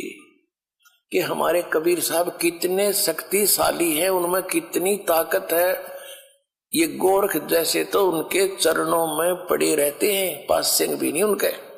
जिसकी शरण में आप हो दास वहां लाना चाहता है। अब क्या होता है, ऐसा सिद्ध पुरुष और जिसने ऐसी करामात कर दी, लेकिन वो पिछले जन्म जन्म के पुण्य संग्रहित थे इस समय के। आपको बहुत बार सुना है, गरीबदास जी की वाणी में है कि शब्द महल में सिद्ध 24 हंस बिछोड़े विश्व बीसा। हमारे इस मंत्रों में यहाँ की तो अष्ट सिद्धि प्रसिद्ध है। हमारे ये इस मंत्र से, साधना से 24 सिद्धियां आ जाएंगी आप में, पर इनको प्रयोग ना करना। इन सिद्धियों की ताकत, सिद्धि बिना भी बात नहीं बने, सिद्धि से ही तो हमारी भक्ति रूपी जहाज चलेगा। यानी हम यहां से उस सिद्धियों से उड़कर चलेंगे, और हमने वो प्रयोग कर ली तो हमारी टायर की हवा निकलेगी, फिर हम कैसे उड़ेंगे, कैसे चलेंगे आगे। तो ये गलती से पार हुए नहीं, ये फिर आगे काल के, और पहले उसमें ब्रह्मलोक में रखा, वहां होटल में, वहां इनसे सारी पूंजी खत्म करा के फिर पृथ्वी पटक दिया। इनके पास फिर सिद्धि रह जाती है, भक्ति धन वहां खत्म करवा दिया। अब सिद्धियां पे ये माचे फिरे थे, फूले फिरे थे। तो इस प्रकार इस ज्ञान को समझ के फिर आप आगे बढ़ोगे, इन नकलियों के से भ्रमित नहीं हो पाओगे। तो फिर क्या हुआ, गोरखनाथ शरीर छोड़कर चला गया। ये क्या करते हैं कि ये मुक्त होते नहीं, ये पितृलोक में चले जाते हैं। और पितृलोक में वहां यहां से मरे हुए जो सिद्ध थे वो सारे वहां इकट्ठे हो जाते एक जगह, और ये भी वहीं चले जाते हैं। जैसे पितृ दादे परदादे मर गए, वो पितृ बन गए, और फिर कोई मरता है वो पितृ बनकर उन्हीं के पास जाता है, क्योंकि वो उन्हीं की पूजा कर रहा होता है, उन्हीं में आस्था होती है। इसी प्रकार ये साधु संत वहां चले जाते हैं। अब क्या होता है कि काशी में जो परमात्मा आए हुए थे कबीर परमेश्वर जी, कबीर परमेश्वर जी की आयु उसमें लगभग 10 वर्ष की थी, 10 वर्ष की आयु थी। और उधर से स्वामी रामानंद जी वैष्णव साधु थे, उनका बोलबाला बनारस में, काशी में, उस पवित्र नगरी में घना था। और जो नाथ परंपरा के थे, जो नाथ परंपरा के होते हैं शंकर जी के पुजारी, और वैष्णव परंपरा के वाले हैं विष्णु जी के पुजारी, तो नाथ परंपरा वालों का लगभग वहां सफाया सा हो गया था। लोग सभी वैष्णव धर्म को स्वीकार कर रहे थे। तो गोरखनाथ जी को भेजा गया वहां से पितरलोक से कि नाथों का तो नाश कर दिया रामानंद ने, और उसके साथ तू चर्चा करके उसने फेल करके आ, तब जनता इस नाथ पंथ को स्वीकारेगी। तो गोरखनाथ वहां आ गया, कहा काशी में, और आके उसने रामानंद जी के पास एक पर चिट्ठी भिजवा दी कि मेरे साथ चर्चा करो, गोष्ठी करो, ज्ञान गोष्ठी। और जो गोष्ठी में यानी जो चर्चा में हार गया, ज्ञान चर्चा में, गोष्ठी में, तो वो जीतने वाले का शिष्य बनेगा, और जितने उसके शिष्य होंगे वो सारे उस जीतने वाले के शिष्य बनेंगे। अब रामानंद जी के पास केवल ज्ञान था और उसके पास केवल सिद्धि थी। इस बात का स्वामी रामानंद जी को पता था कि लोग चमत्कार को ज्यादा मानते हैं, और वो जाते ही कोई सिद्धि दिखा देगा और सभी ताड़ी पीट देंगे, और मैं हारूंगा, वो जीतेगा, और नाश होगा, बैठा बैठेगा भक्ति मार्ग का। बहुत चिंतित था। और परमेश्वर कबीर साहब जी ने उनको हालांकि सब कुछ दिखा भी दिया था, और वो कबीर साहब उनके शिष्य भी हो चुके थे। वैसे लोग दिखावा शिष्य थे, लेकिन वास्तव में वो तो परंपरा निभाने के लिए शिष्य बने थे भगवान, और रामानंद जी को गुरु मानते थे। तो रामानंद जी से परमात्मा ने पूछा, कबीर जी ने, कि हे गुरुदेव, आज कैसे टेंशन ले रहे हो आप कुछ चेहरा उतरा हुआ लगता है, क्या समस्या आ गई, अपनी कोई संगत में दिक्कत आ गई है, क्या बात है? अब रामानंद जी ने बताया कि गोरखनाथ एक सिद्ध पुरुष आया है। उन्हें गोरखनाथ का नहीं पता था कि गोरखनाथ है, वो तो परमात्मा ने बताया कि तो गोरखनाथ है। मालिक ने पहचाना उसको कि एक नाथ आया है और सिद्धि में बड़ा पहुंचा हुआ बताते हैं, और ऐसे ऐसे शर्त रखी है, और वो सिद्धि दिखा देगा, लोग ताड़ी पीट देंगे, मैं हारूंगा, वो जीतेगा, वैष्णव पंथ का नाश होगा। अब कबीर साहब ने कहा, देखो गुरुदेव, वो भी संत हैं, आप भी संत हैं, हम आपके साथ चलेंगे, कोई बात नहीं, हार जीत तो होती ही है, देखते हैं उनको क्या कुछ ज्ञान गोष्ठी होती है। रामानंद जी को भी बुद्धि बदली, परमात्मा ने हिम्मत दी, वो जान गए। अगर जब कबीर साहब कह रहे हैं तो ये कोई बात नहीं, चिंता का विषय नहीं। कहने लगे, ठीक है बच्चा, चलो। अब उस दिन अन्य जो शिष्य थे रामानंद जी के, उन्होंने अपना वैष्णव वाला वेशभूषा नहीं तैयार करी। वो क्या करते हैं, एक गले के अंदर एक तुलसी की एक मणिये की कंठी बोल रहे हैं, उसने एक कमन का होता, उसमें तुलसी का मोटा सा, उसको कहते हैं वैष्णव परंपरा से दीक्षित की पहचान होती है। और एक लंबा सा तिलक लगाते यहां से यहां तक, इस तरह एक फावड़ी लेते हाथ में, एक ऐसे, यानी वो एक झोली लेते हैं, झोली, ये उनका एक वेशभूषा होती है। और तक किसी ने बनाई नहीं, हारा तक गए, और ये हमने जबरदस्ती वहां बनाओगे फिर इसलिए हम अपनी पहचान दिखाते को नहीं। उस दिन कबीर साहब सारा वो वैष्णव परंपरा वाले सारे श्रृंगार करके गए और गोरखनाथ जी को भिजवा दिया गया। ठीक है भाई, आपकी गोष्ठी का निमंत्रण हम स्वीकार करते हैं। उस स्थान पर पहुंच गए जहां वो स्थान निहित कर रखा था।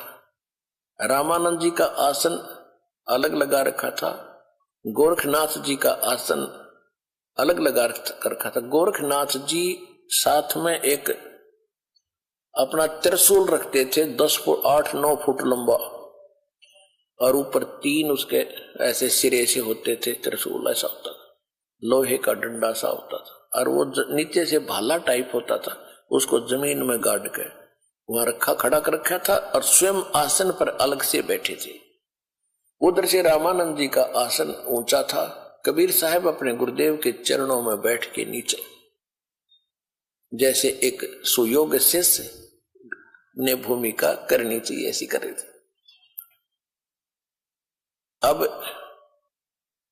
गोरखनाथ जी ने कहा कि रामानंद अब मेरे साथ गोष्ठी करो।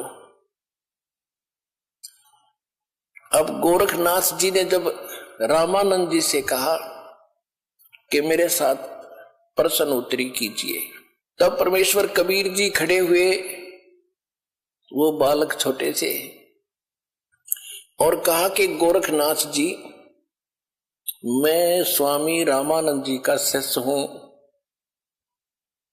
और मेरे गुरु जी से चर्चा करने से पहले तुम मेरे से बात कर, मेरे से निमट। गुरु जी तक बहुत बड़ी बात होती है, मेरे से कर बात। तो गोरखनाथ जी, अब गोरखनाथ जी ने कहा कि तू कब से वैष्णव बन गया? कल का बालक है, 5-10 वर्ष का बालक है तू, और गोष्ठी करेगा गोरखनाथ के साथ? तो कब का, तेरी उम्र भी क्या है? अब थोड़ी सी वाणी सुनाते हैं आपको, फिर उसके बाद कथा सुनाएंगे।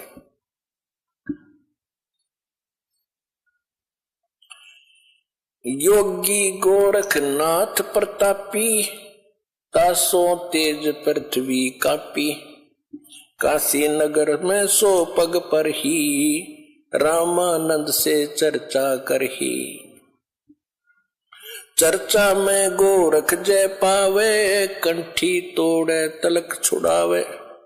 सत्य कबीर शिष्य जो भयहु, ये वृंतांत सो सुन ले हो। गोरखनाथ के डर के मारे, वैष्णव नहीं बेक संवारे। तब कबीर आज्ञा अनुसारा, वैष्णव सकल स्वरूप संवारा।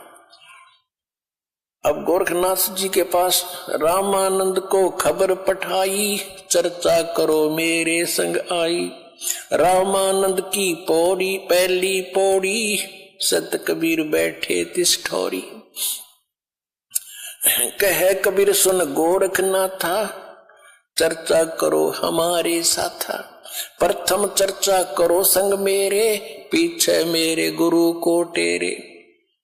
बालक रूप कबीर निहारी, तब ये वचन उचारी। यानी कबीर परमात्मा को बालक रूप में देख कर गोरखनाथ जी क्या बोले? कब के बहे बैरागी कबीर जी, कब के बहे बैरागी, कि तुम कब से बैरागी बन गया, वैष्णव कब से बन गया, तू काल का बालक। परमात्मा क्या बोले? नाथ जी तब से बहे बैरागी, मेरी आद अंत सुध लागी। क्या बताते हैं कि मैं कब से बैरागी हूं। ढूंढो कार आद का मेला, नहीं गुरु कोई ना था चेला। तब का तो हम योग उपासा, और जब का फिरो अकेला। धरती नहीं जद का टीका दीना, धरती नहीं जद की टोपी, दीना तेरा बिरमा नहीं था जद का टीका। और शिव शंकर से योगी ना थे, मेरा तब का जोड़ी शक्का। द्वापर की हम करी फावड़ी, त्रेता का हम दंडा। सतयुग मेरी फिर दुहाई, और कलयुग फिरो नौखंडा। गुरु के बचन साध की संगत, अजर अमर घर पावे। कह कबीर सुनो हो गोरख, हम सबको तत्व लखावे। कि ए गोरखनाथ, मैं जब तक ना ब्रह्मा था ना विष्णु था, उससे पहले का हूं मैं। इस बात को सुनकर गोरखनाथ जी को ने क्या पूछा, अरे क्यों बात बना रहा है तू भक्त, तेरी उम्र क्या है? अब क्या बताते हैं परमात्मा, जो बूझे सोए बावड़ा, जो बूझे सोए बावरा, क्या है उम्र हमारी। असंख्य योग पर ले गए हम तब के ब्रह्मचारी। कोटि निरंजन हो गए पर लोक सिधारी, हम तो महबूब हैं भाई सदा ब्रह्मचारी। अरबों तो ब्रह्मा गए ये 49 करोड़ कन्हैया, तेरे 7 करोड़ तेरे शंभू मर गए, मेरी एक नहीं पलैया। ओए होए, कहते हैं करोड़ों निरंजन मर गए, अलख निरंजन 21 ब्रह्मांड के स्वामी। और कहते हैं अरबों तो ये ब्रह्मा मर गए, और 49 करोड़ विष्णु ये तेरे कन्हैया, और 7 करोड़ तेरे शंभू मर गए, मेरी एक नहीं पलैया। अब भी शंकर जी का पुजारी नाथ जी थे, और जब ये कहा कि तेरे शंभू भी मर लिए 7 करोड़, और मेरी एक भी पल आयु की नहीं घटी है, अर्थात मैं अविनाशी हूं। कोटन नारद हो गए ये मोमंद से चारी, देवताओं की गिनती नहीं ये क्या सृष्टि बिचारी। नहीं बूढ़ा ना बालक और ना कोई भाट भिखारी, कहे कबीर सुनो हो गोरख यह उम्र हमारी। अब गोरखनाथ जी ने सोचा भाई ये तो घनी घनी बात बनावा है यो बच्चा, और सुनने वाले खुश हो रहे थे। एक छोटे से बालक ने कितना गजब का उत्तर दे दिया। अब ताड़ी पीटने वाले थे इतने में गोरखनाथ ने क्या किया, जो उसने त्रिशूल गाड़ रखा था, त्रिशूल आसन से उठा, सिद्धि से नो का नो आसन पदम लगाए लगे ऐसा उठा और उस त्रिशूल के ऊपर जा बैठा। और परमात्मा ने क्या किया, परमात्मा ने कहा कि गोरखनाथ अब मैदान छोड़कर भाग मत, आपकी और हमारी ज्ञान गोष्ठी की बात हुई थी, ये ड्रामेबाजी दिखाने की नहीं, ये जादूगरी दिखाने की बात नहीं हुई थी, ज्ञान की बात हुई थी। और ज्ञान कर बैठ ढंग से आकर यहाँ आसन पे, ये ड्रामा क्या दिखा रहा है। लोगों ने ताली पीट दी क्योंकि वो बैठ गए ऊपर जाके। तो गोरखनाथ ने कहा कि अगर तुम्हारे अंदर कोई ताकत है भगवान की, मेरे बराबर आकर बैठ, तब मैं गोष्ठी करूंगा तेरे से। जमीन से 8-9 फुट ऊपर त्रिशूल के ऊपर जज कर बैठा सिद्धि थे। परमात्मा को तो पता था ये बालक कितनी क्या हरकत करेगा।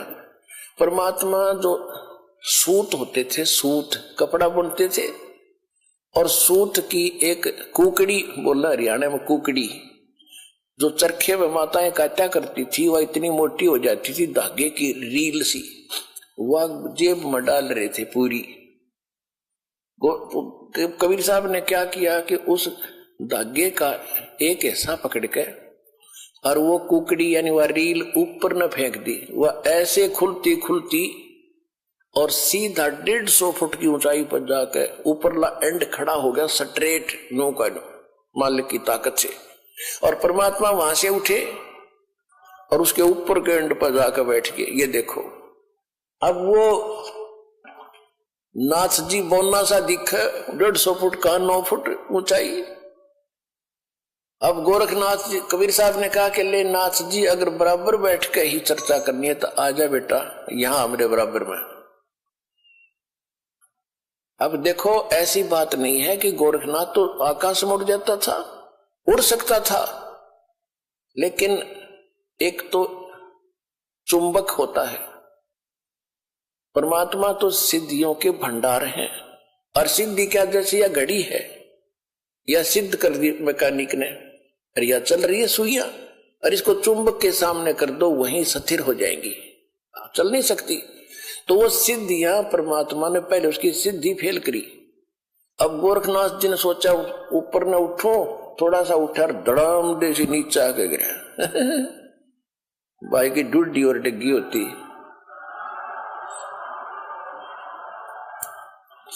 गोरखनाथ को पहली बार अपनी कोई हार महसूस हो रही थी उस जीव, पिछले जब तक वो सोदी में था। और कहते पहलवान होता है ना, तो कांटे के जो रेसलर होते हैं वो तो थोड़ी सी बात पर समझाते कहां मेरी हार होगी, और जो कंचने से होते हैं ना वो दे चढ़वा के मान्या करें।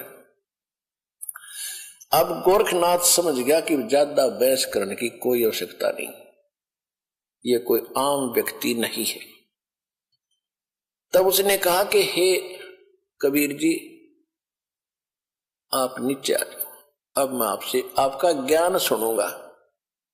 तब परमात्मा ने उसको सारी सृष्टि रचना सुनाई। तो परमात्मा ने कहा कि आपकी एक शर्त भी थी कि जो हारेगा वो चेला बनेगा। आप हार गए, अब बनो चेला मेरा। गुरु जी का तो बाद में बनिए, पहले मेरा बने। तो वो कहने लगा जी ऐसा है, मैं कुछ ज्ञान और सुनूंगा, मैं प्रश्न उत्तर करूंगा। परमात्मा बोले कि कर ले, क्या प्रश्न उत्तर करेगा। तो उसने परमात्मा ने फिर परमात्मा कहा कि आप ही बताओ मुझे कि आप कहां से आए, आप कौन हो। ले मैं बताता हूं कौन हो। परमात्मा बोले सुन ले। अवगत से चल आया, मेरा कोई भेद मर्म ना पाया। अवधू अवगत से चल आया, अवधू अवधूत, हे गोरखनाथ मैं अवगत से चला आया, जिसके बारे में कोई नहीं जानता। तेरा ब्रह्मा जानता, ना तेरा शंकर जानता, ना विष्णु जानते। अवधू अवगत से चल आया, मेरा कोई भेद मर्म ना पाया। मात पिता मेरे ना मेरा जन्म न गर्भ बसेरा, बालक बन दिखलाया, काशी नगर जल कमल पर डेरा, तहां जुलाहे न पाया। मात पिता मेरे कछु नाही, ना मेरे घर दासी, जुल्ला का सुत आण कहाया, जगत करो मेरी हासी।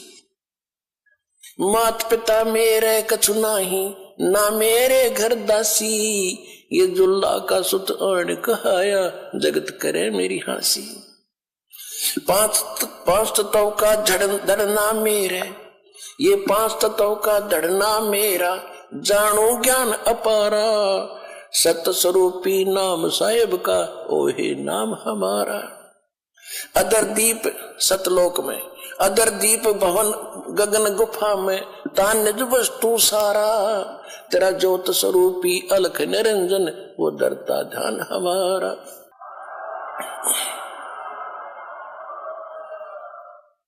अदर दीप और गगन गुफा में, तान्य वस्तु सारा, तेरा ज्योत स्वरूपी अलख निरंजन, वो डरता ध्यान हमारा।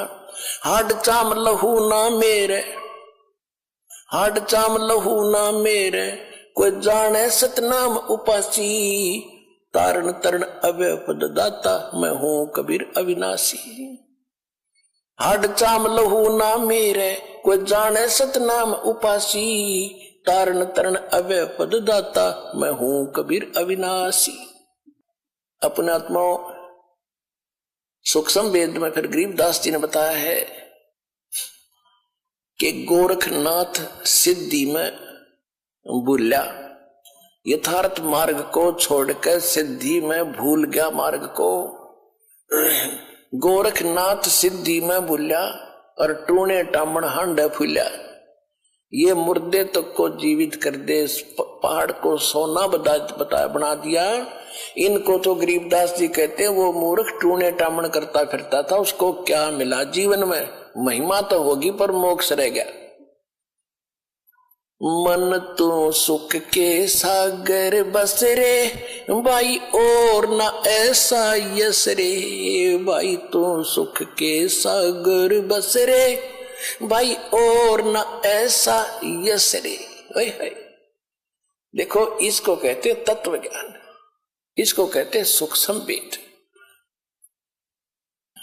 अब हम एक ही बात को सुनकर उसकी महिमा गाते रहते थे, उसी के गुण गाते रहते थे, हमें पता नहीं था। इतने जबरदस्त सिद्धियां दिखाने वाला व्यक्ति और कति जीरो था, -0 था अध्यात्म मार्ग में। अब गोरखनाथ कहते हैं गोरखनाथ सिद्धि में भूल्या और टूणे टामण हांडे फूल्या और जंतर मंत्र जोग निभाई और काल चक्कर जम जोरा खाई। तुम हो जम की फर्दी माही। गोरखनाथ को कबीर साहब ने कहा कि तू तो काल की फर्द में चढ़ रहा है। फर्द, फर्द कौन सा हो जो परमानेंट आपकी जमीन हो जाती है ना, आपकी फर्द में आ जाती है, तो आपका नाम होगी वह पक्की। तो परमात्मा ने कहा कि तू तो काल की फर्द में चढ़ रहा है। काल का फिर गधा बनेगा अगले जन्म में। ये तो सिद्ध पाक क्या महिमा होगी तेरी। सिद्ध नहीं, ये गधे हैं जो जाने नहीं सतनामा। कहते जिनके पास सतनाम नहीं वो आज भी गधे हैं, वो सिद्ध नहीं है। हम उसको सिद्ध पुरुष कहते। तो गोरखनाथ जी ने जब ये ज्ञान सुना, उसने सोचा भी इसको फालतू छेड़ने की जरूरत नहीं है। ज्ञान में यू तुझे कतई नहीं जानते। सिद्धि में भी उसके जचगी, फिर उसका फिर भ्रम रह गया थोड़ा सा। कहने लगा जी एक बार गंगा के किनारे चलो। अब चल भाई क्या रहेगा, एक और मैं कुछ लीला करता हूं, आप मुझे उसमें पराजित कर देना, मैं आपका शिष्य बन जाऊंगा। परमात्मा बोले चल। गोरखनाथ जी गंगा के अंदर छलांग लगा गए और एक मछली का रूप धारण कर लिया। घनी मछली वहां पर। तो उसने कहा था कि मैं इसमें छलांग लगाऊंगा और मुझे आप खोज देना दरिया से, फिर मैं आपको गुरु बना लूंगा। अब गोरखनाथ जी सदा छलांग लगाई, मछली रूप बना लिया। परमात्मा ने छलांग लगाई, वह मछली पकड़ कर टीटवी बाहर लिया और बाहर काट के गोरखनाथ बना दिया। फिर गोरखनाथ चरणों में गिर गया। अपने आत्माओं देखो कि क्या बुरी करता काल हमारे साथ। अब भक्ति तो ये दास कराएगा आपको भगवान की दी हुई। जो सौभाग्यशाली और अच्छी तरह ज्ञान को समझेंगे वो तो सतलोक चले जाएंगे। ये दिक्कत आओगी लास्ट के दिनों में, यानी हजारों वर्ष ये ज्ञान चलेगा, हजारों वर्ष ये साइंस की जो विद्या चलेगी, जो ये टीवी है और ये चिप है, मोबाइल है, इनके माध्यम से ये ज्ञान दिया जाएगा। दास तो चला जाएगा सतलोक, ये 5 तत्वों का शरीर छोड़कर, लेकिन ये इलेक्ट्रॉनिक शरीर रहेगा भी दास का, ये नूरी शरीर रहेगा। टीवी पर चला करेगा, नाम दिया करेंगे, नाम चलेगा। ऐसे तो फिर सारा नाम भी टीवी सीडी से दिया जाएगा। दास के जाने के बाद व्यवस्था की जाएगी, लेकिन फिर लास्ट में ये विज्ञान भी खत्म हो जाएगी, ये ज्ञान ज्ञान रह जाएगा। तो ये ज्ञान कुछ दिनों तक चला करता है। तो ये ज्ञान फिर बहुत दिनों तक सुख का सांस लेगा परमात्मा के बच्चे। और जो सत भक्ति करेंगे मर्यादा में रह पार होते चले जाएंगे, लेकिन सुख बहुत ज्यादा सुखी होंगे। या माया की हवस खत्म होगी और इतनी भक्ति कर लेंगे इनको, परमात्मा आपको सारी सुविधा उपलब्ध कराया करेगा। जैसे दास बार बार आपको कथा सुनाता है कि जिस समय परमात्मा के नाम से झूठी चिट्ठी लिख दी थी कबीर जी के नाम से, और 18 लाख प्राणी साधु संत आगे थे। वो साधु संत कौन थे? घर छोड़कर जंगलों में अपने गुरुओं के पास भक्ति के लिए, भगवान के लिए भटक रहे थे। वो उनकी विशेष प्यारी आत्मा थी। अब वहां उन 18 लाख को 3 दिन तक झोंपड़ी में बैठे गरीब जुलाई ने वो तो भगवान थे, लीला कर रहे थे। 3 दिन तक उनको वो भोजन खिलाया जो कभी सुना भी नहीं था उन महापुरुषों ने, भक्तों ने, साधुओं ने। और सोना की मोहर दी और दोहर दी और छक्के हलवा पूरी कचौड़ी जलेबी छक खाओ, छह बखाओ, जन्म का भूखे मरे तंदरे बुगड़े खानिए थे होते। तो उनके लिए जब ये लीला कर दी, पृथ्वी का को माल भी नहीं था, सतलोक से ला दिया दाता ने। तो आने वाले समय में जैसे जनसंख्या बढ़ रही है, 100 वर्ष के बाद क्या खाएंगे ये, अगर ये माहौल नहीं बदलाते। फिर भगवान व्यवस्था करेगा। आपके घर में 2 दाने होंगे, तड़के भरा पाओगा मटका, पीपा भरा पाओगा आटे का, इस तरह कर देगा दाता आपके लिए। लेकिन भक्ति करवाने के लिए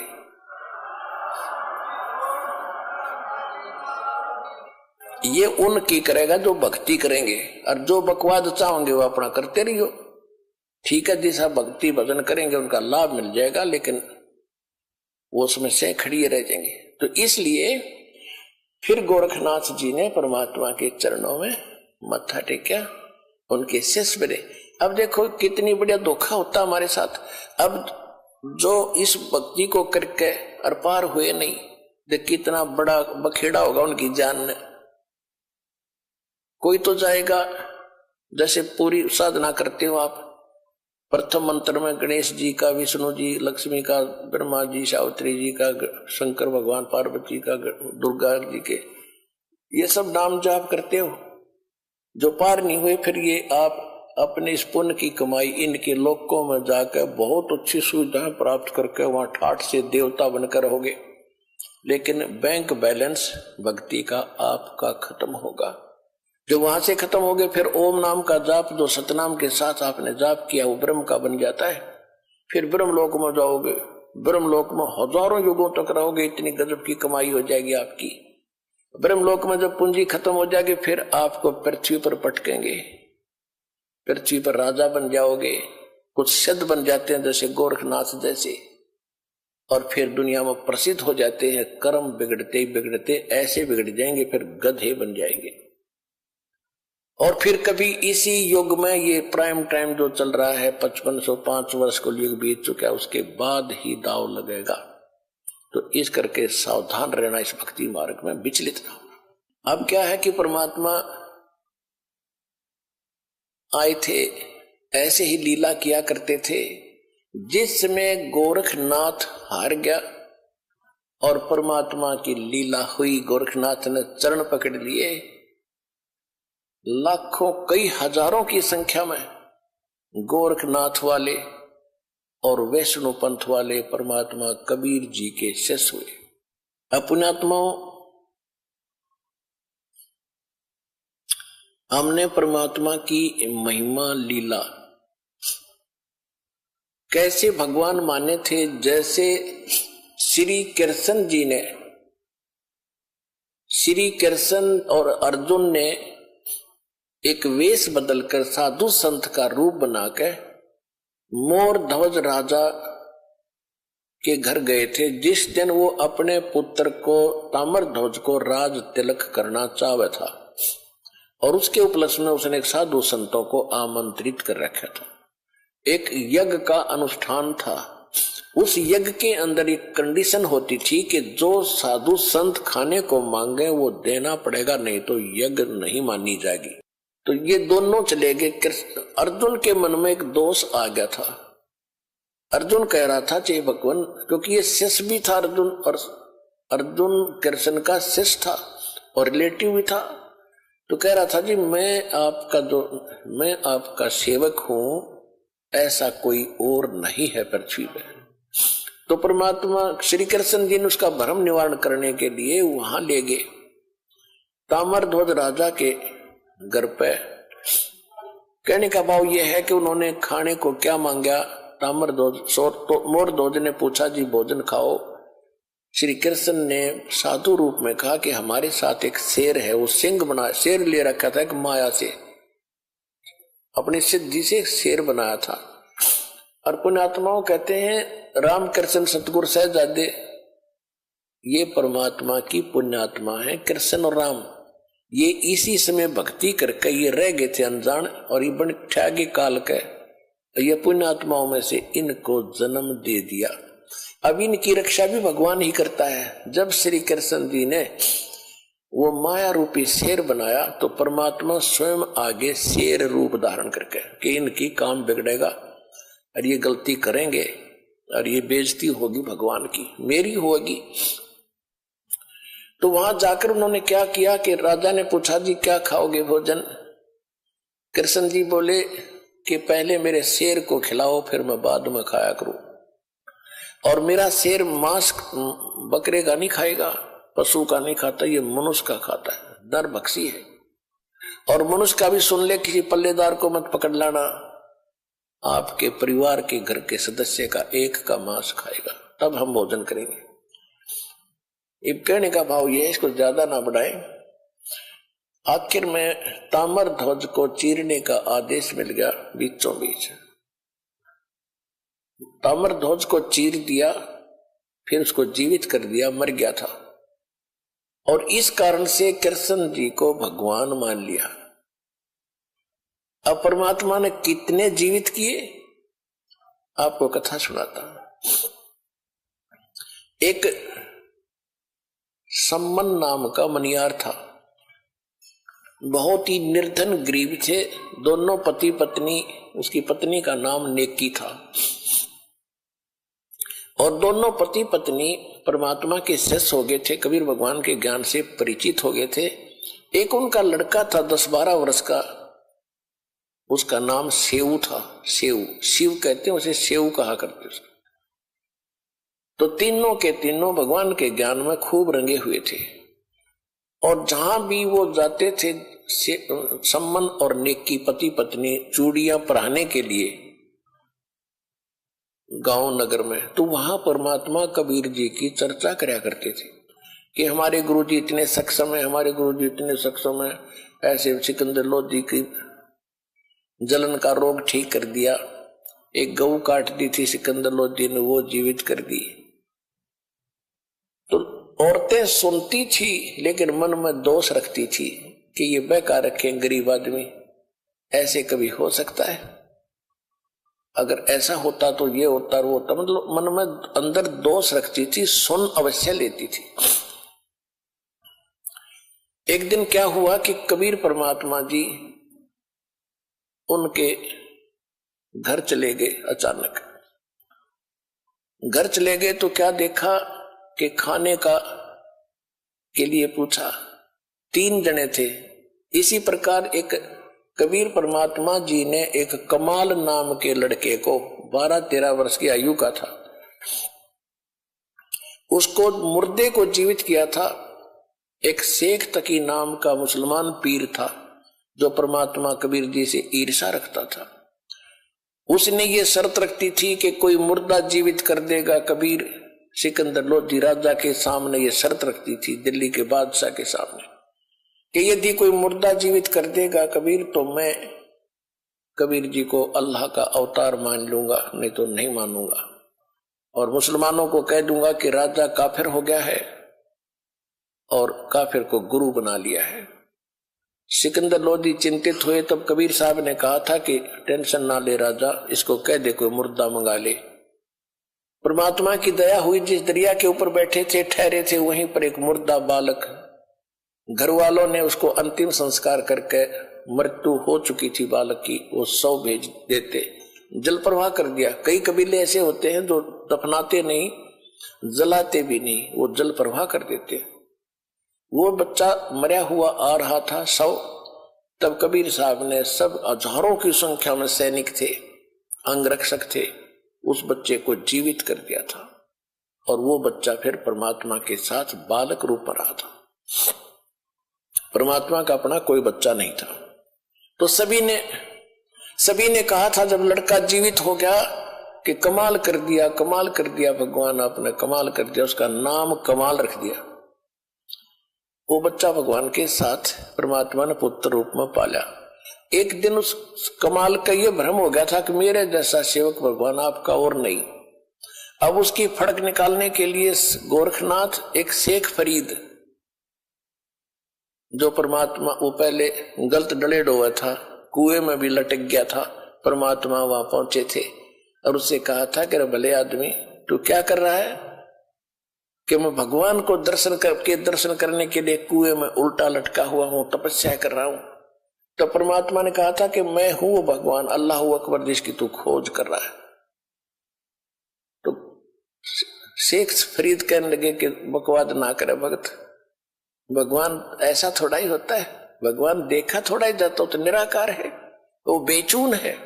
परमात्मा ने कहा भले आदमी, यदि परमात्मा निराकार है और आप उसके दीदार के लिए कठिन तपस्या कर रहे हो कितने वर्षों से, अब कुएं में भी अंतिम सांस गिन रहा है उसके दर्शनार्थ, और उधर से कहो निराकार है, तो दर्शन खा के करोगे तुम?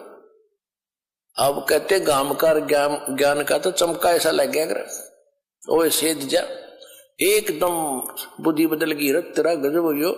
एक तरफ से तो हम बेचून कहते, निराकार कहते हैं, फिर हम समाधि लगाते हैं, उसको देखेंगे, खा के देखोगे, देखने के लिए प्रयत्न कर रहा है। जब कौ इतना कमजोर हो गया था शेख फरीद, 12 वर्ष में 50 किलो अन्न खाया था, 50 किलो, ये देख लो 12 वर्ष में, यानी नाम मात्र रोजाना, कि भगवान मिल जाए किसी तरह, आलस ना हो। और कौवे आगे थे, यानी कति अस्थि पिंजर शेष रह गया था, कौवे आगे आंख काटन खातिर कि और तस मांस की तो है नहीं आदमी के, आंख खा ले। तब उसने कहा था कि हे कौव्यो, मेरे शरीर पर कहीं मांस बचा हो वो खा लो, मेरी आंख मत छूना, मैं भगवान के दर्शन करना चाहता हूं, आंखें छोड़ दे।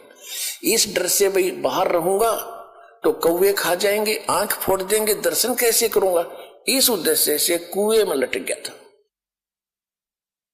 उल्टा। तब भगवान गए थे कि भी वो मरेगा भगत, और खड़ा होकर उसको रस्से से पग लटक रहा था, बाहर निकाल लिया। वो लटका कह रहा कि ए भाई मुझे छेड़े ना, मुझे ना छेड़, तू अपना काम कर, मैं अपना कर रहा हूं। उसने सोचा कोई पाली पोली बकवाद कर रहा है। भगवान ने कहा कि तू क्या कर रहे हो आप यहाँ पर बात महात्मा जी, कि मैं भगवान के दर्शन के लिए साधना करता हूं। परमात्मा ने कहा कि मैं हूं वो अल्लाह अकबर जिसको तुम देखना चाहते हो। अब शेख फरीद ने कहा कि देखो भाई, ऐसी बात नहीं करनी चाहिए, आपको पाप लगेगा। भगवान तो निराकार है, वो तो बेचून है, आप तो इंसान हो, आप पैगंबर हो सकते हो। परमात्मा बोले मैं तो चलो इंसान हूं, और आप जिसको खोज रहे हो वो निराकार है, और वो वैसे कह रहे हो कि मैं भगवान के दर्शन करने चाहता हूं, मेरी आंख भी खराब ना करियो अभी। तो निराकार के दर्शन महात्मा जी करोगे कैसे? भले आदमी एकदम चक्कर काट गया, पैर पकड़ लिए नो के नो कि अल्लाह तो नहीं मानने थे कि भगवान होगा, पर बाखबर जरूर है, यह जचगी की बाखबर है। तब परमात्मा ने उसको कहा कि इस देही से क्यों दुश्मनी कर ली तूने, ढंग से रोटी खा, थोड़ी खा, घना मत खा। प्रथम अंदल संयम राखे, योग युगत सब सतगुरु भाखे। गीता अध्याय नंबर 6 के श्लोक नंबर 16 में कहा है कि हे अर्जुन, ये योग यानी भक्ति साधना न तो न खाने वाली यानी व्रत रखने वाला कति खावे नहीं भोजन, या न अधिक खाने वाले का, न ज्यादा जागने वाले का, और न ज्यादा सोने वाले का कभी सफल नहीं होता। और सूक्ष्म वेद में कहा कि प्रथम अंदर संयम रखे और योग युग सब सतगुरु भाखे, कि परमात्मा सतगुरु बताओगा सही साधना कि भोजन इतना खावे, यानी घना भी नहीं खा ले तो अंगड़ाई टूटेगा, फिर भक्ति कैसे करेगा, नींद आवेगी। और थोड़ा भी नहीं खावेगा, कदम ऐसे रीढ़ की हड्डियां मुड़ जाए, आंत इकट्ठी हो जाए, ये क्या मतलब है? यानी हिसाब का खाना खावे, संयम से खाए और भक्ति करो। तो उसके बाद वो शेख फरीद जी भगवान के साथ रहते थे, उनको सही भक्ति बताई थी। तो शेख फरीद और कमाल और साथ में भगवान तीनों पहुंच गए उस सम्मन के घर पे। और जाते जब उन्होंने देखा आज गुरुजी, और उस दिन वो चर्चा कर रहे थे, उनका लड़का विशेष आग्रह कर रहा था कि एक बार गुरुजी अपने घर आ जा। तो गांव के बच्चे यूं कहते हैं माता जी कि तुम्हारे गुरुजी तो राजाओं के घर जाते, गरीबों के कौन आवे, जब जाने तुम्हारे घर आ जा। जब देखे तुम कहते हो हमारे गुरुजी भेदभाव नहीं करते, जब जाने तेरे घर आ जाए। तो बच्चों से चिढ़ाते थे, वो बड़ा दुखी था। उस दिन चर्चा ही चल रही थी, तभी भगवान आकर वहां प्रकट हो गए। तीनों के तीनों गेट पर खड़े हैं और दौड़े दौड़े अंदर से पीछे वाली कुटिया से भागे आए आगे और खड़े खड़े स्तब्ध रह गए कि ये क्या स्वप्न देख रहे हैं कि सचमुच भगवान है ये। गुरुजी आगे, कहीं आशा भी नहीं थी उनको। तब कमाल ने कहा कि गुरुजी को बैठने के लिए भी कहोगे, खड़े रखोगे? तब एकदम स्वप्न सा टूटा, चरणों में गिर गई, दंडवत प्रणाम किया, फिर बैठ गए। अब सम्मन काफी देर गुरुजी के पास बैठे रहे, चर्चा चलती रही। फिर कहा जी भोजन की सुनाओ। परमात्मा ने कहा भी भोजन खाएंगे, पैदल चलकर आए हैं, सभी को भूख लगी है, बेटा तैयारी करो। अब सम्मन आया अपनी नेक की पत्नी के पास, कहा कि भोजन बनाओ गुरुजी के लिए, भक्तों के लिए। नेकी ने कहा कि घर पे इतने वीक थे वो, फाइनेंशियली इतने वीक थे, इतना निर्धन थे कि उनके पास उस दिन एक आदमी की भी रोटी नहीं थी, आटा नहीं था, ना कणक थी। तो नेकी ने कहा कि आज कोई आटा नहीं है, दाना नहीं है। तो सम्मन ने कहा कि ला तेरा ये चीर, तेरा ये ओढ़ना। देखो पुण्यात्माओं, द्रौपदी का चीर उतारने पर महाभारत हो गई थी, इज्जत और बेइज्जती का सवाल था। और वहां सम्मन कहता अपने गुरु जी की सेवा के लिए कि ला तेरा ये चीर, कपड़ा ओढ़ना, तेरी वायल, इसको मैं गिरवी रखाऊंगा और कुछ 2-3 सेर आटा ले आऊंगा। नेकी ने कहा कि मैं कई घरों में लेकर गई हूं इस वायल को, इस चीर को, ये फटा हुआ है, इस करके कोई गिरवी भी नहीं रखता। किसी ने आटा नहीं दिया, उल्टा ताने मार रहे हैं कि आज तो तुम्हारे घर फिर तुम्हारे भगवान आ गए हैं, वो तो तुम्हें वैसे ही खिला देंगे, तुम्हारे घर भर देंगे, वो तो बड़े बड़े चमत्कार करते हैं। ये जानबूझ कर बकवास कर रहे हैं। आज हमें ये आटा जान कर नहीं दे रहे, नहीं तो उधारा तो वो भी दे दिया करें गांव के गांव में। तो जानबूझ कर, वो नगर पैसे वाला घना था, इसलिए वो मस्ती मारे थे गरीबों के साथ। गरीब को तो वैसे ही नहीं सताना चाहिए और भगत को सताएगा तो घना पाप लगे। तो सम्मन बोला अब क्या करूं? वो तो कलेजा पकड़ के बैठ गया, जमीन पर चक्कर आने को हो गए। पहली बार गुरुजी आए कर्महीन के द्वार पे, हे परमात्मा मैं कितना दुष्ट हूं, आज मैं अपने गुरुजी की सेवा भी नहीं कर सकता है, इस पापी को पृथ्वी पर क्यों छोड़ा जाता। ऐसी ऐसी बातें करके घना चिंतित हो गया। नेकी ने कहा कि चिंता ना करो, कुछ यत्न करो। क्या यत्न करूं? अब सम्मन ने पूछा कि ऐसे करो, अब तो गुरुजी से कह दो कि जी सुबह भोजन कराएंगे, ये खूब समझ जाएंगे, महात्मा है, दोबारा जिक्र नहीं करेंगे। तो सुबह कहां से लाएंगे? सम्मन ने कहा कि सुबह कहां से आएगा, झूठा और बनूंगा। तो नेकी ने बताया कि रात्रि के समय तुम चोरी करने जाना पिता पुत्र, और 3 सेर आटा चुरा लाना किसी का, महात्मा को संतों का भोजन करा के और इनको विदा कर देंगे। तो नेकी प्रति वो शिव जो लड़का था छोटा सा, प्रतिदिन सुना करता सत्संग में कि हे माता जी, गुरुजी तो कहते हैं जो चोरी करते हैं उनको बहुत पाप लगता है, वो मां अपराधी व्यक्ति होते हैं, और आज हमें चोरी करने की आप सलाह दे रहे हो, आपको पाप लगेगा। तब उसने कथा सुनाई, बेटा इस नगर का हमने अन्न खाया है और इस नगर के अंदर माया ज्यादा है, पैसे घने हैं इनके पास, इनकी बुद्धि घूम गई, ये भगवान से नहीं डरते। और बेटा अगर साधु गुरुदेव यहां से भूखे चले गए ना इस नगरी का, उनको सब मालूम है ये क्या कहानी हो रही है, तो ये दोष इनको लगेगा और ये सारा गांव भी नष्ट हो सकता है, खत्म हो जाएंगे सब।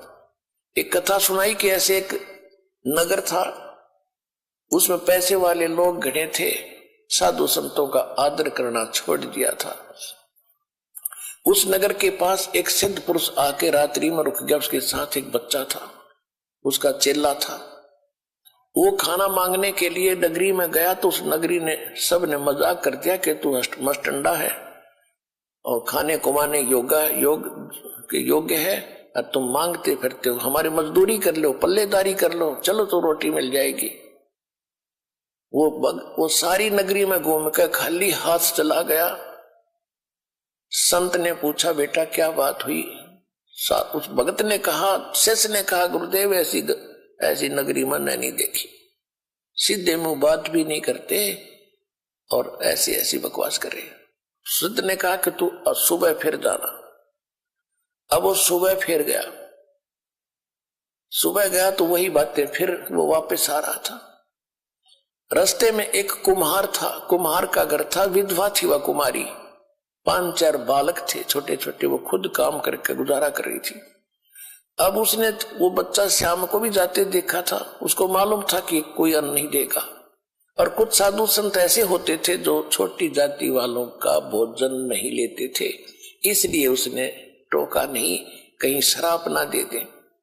तो जब वो बच्चा अगले दिन भी खाली जा रहा था, कुमारी के घर से ही रास्ता जाता था आसपास से, तब उस कुमारी ने बहन ने कहा कि महाराज जी भोजन नहीं मिला दिखे। अगर नहीं माता जी नहीं मिला कि मैं हूं कुम्हार जाति से और ये आटा ले जा, तेरे गुरुजी को बता देना, वैसे मत कहना कि एक कुम्हारी ने दिया है, इच्छा हो तो खा लेंगे, नहीं डाल देंगे कहीं चीटियों को।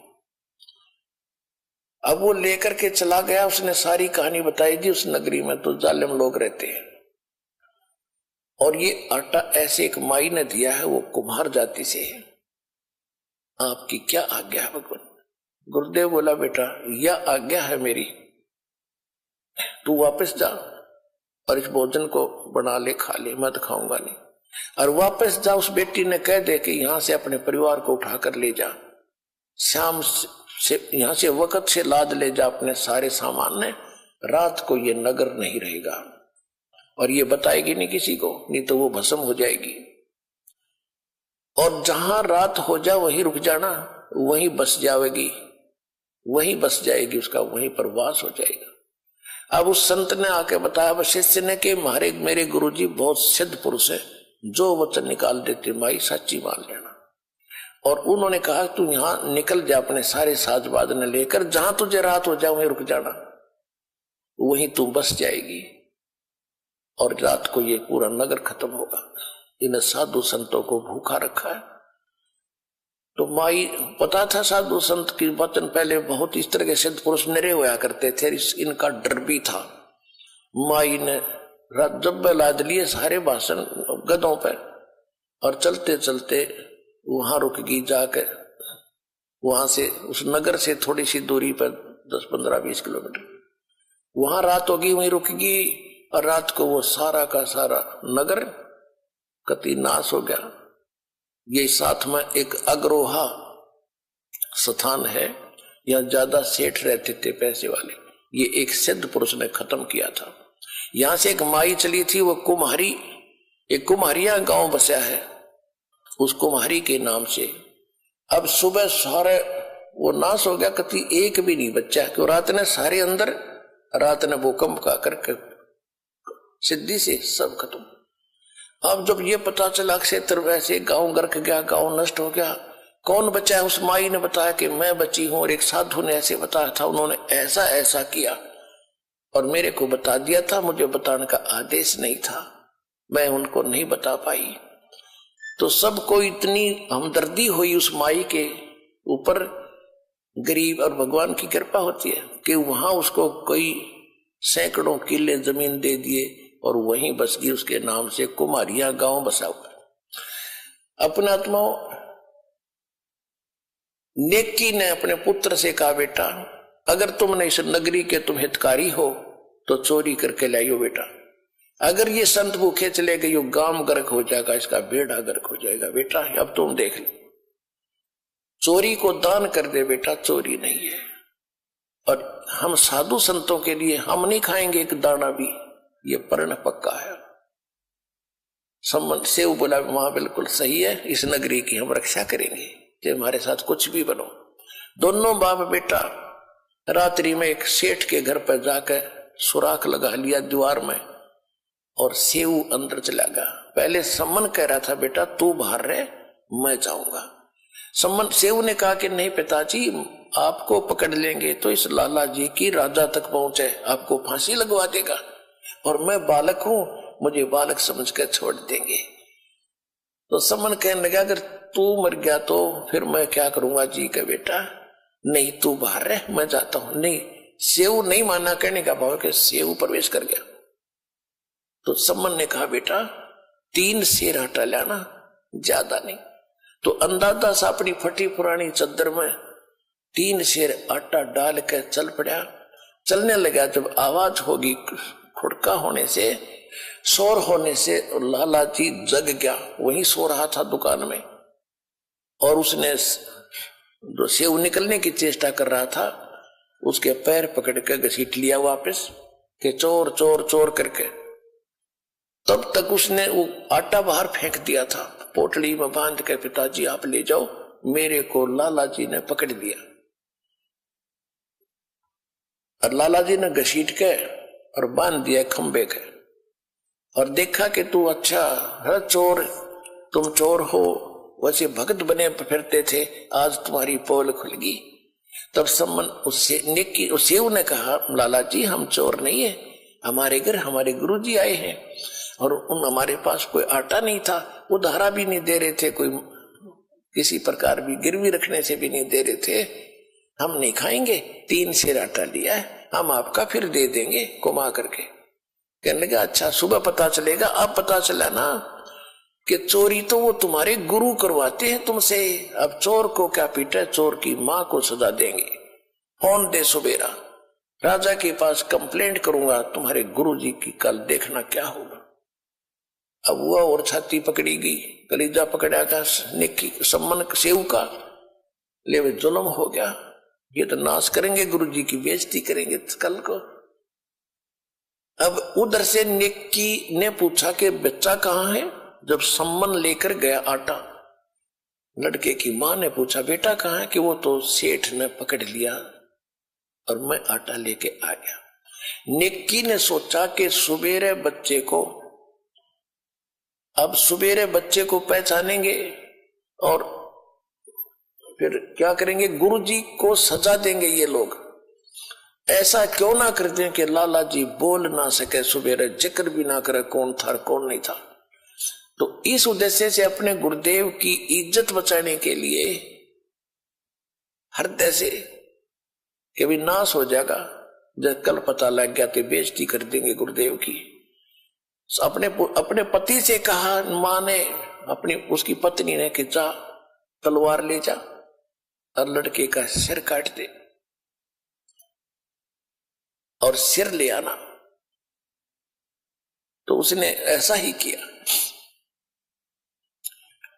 अब तलवार लेकर जब सम्मन पहुंचा उस सुराग के सामने बैठ के और कहा बेटा सेऊ, 1-2 बात गुप्त तेरे कान में बोलनी है, बतानी है। बेटा कल तो ना जाने तू और हम मिल पाएंगे या नहीं मिल पाएंगे, क्योंकि राजा हमें सजा दे देगा। 1-2 बात बताना चाहता हूं बेटा तुझे, एक बार सिर बाहर निकाल ले, कान में बात बताऊंगा। अब सम्मन ने, उसने सेव ने कहा लाला जी से कि हे लाला जी, बाहर मेरा पिता बैठा है, 2 बात करना चाहता है। तो सेठ ने कहा कि नहीं तुम भाग जाओगे, तुम्हारी कोई सकीम है कि नहीं, पैर को बांधे रख, रस्से को थोड़ा सा ढीला कर दे, मैं सिर निकाल लूंगा, बात करूंगा। अब जो ही उसने ऐसा सोचा भी चल ठीक है बतला लेंगे क्या बतलाना चाहते हैं, पैर के रस्सा बांधे बांधे ढीला कर दिया, लूज कर दिया। अब सिर बाहर निकाल के सेऊ ने जब सिर बाहर निकाल लिया तो सम्मन का हाथ नहीं उठा। बेटे ने कैसे काटूं, गर्द छुपा ली पीछे को। तब लड़के ने कहा कि पिताजी एक बात मैं बताऊंगा अपने आपके कान में। हाँ बोल बेटा, कि यदि तू मेरा बाप है तो मेरी नाड़ काटते, ना तो बात बिगड़ेगी कल। मेरी गर्दन काट ले जा अगर तू मेरा बाप है, नहीं तो तू मेरा बाप नहीं है, मैं किसी और का अंश हूं। इतना कहते ही उसमें भी करंट आया। तब बच्चे की मुख से बात सुनकर उसने सिर काट दिया सम्मन ने, और चोटी पकड़ कर घर ले गया, ऊपर शीश को। उधर से लाला जी ने देखा कि यो तो 302 का मुकदमा तेरे लगेगा। उसने क्या किया, उस बच्चे को घसीट के धड़को और एक पजावे में जाके गिरा। गड्ढे से होते थे जहां कुमार लोग मिट्टी मुट्टी खोदते थे, गड्ढे एकांत में। वहां गिर डालिया और अपनी वो दीवार बंद करके और लीप लाप के उसका रेता मार के ऐसा कर दिया जैसे कुछ हुआ ही नहीं। उधर से जब सम्मन उस लड़के के शीश को लेकर गया, नेकी ने पूछा, कहा कि अब फिर वापस जा। अब सेठ उसने कहीं जंगल में डाल कर आओगा लाश को, शेष शरीर को, धड़ को, और उसको भी उठा लिया। कदे कुछ दिन में फिर बात चल रहा, कौन है किसका मर गया, इंक्वायरी चल रहा और बच्चा पहचानना चाह।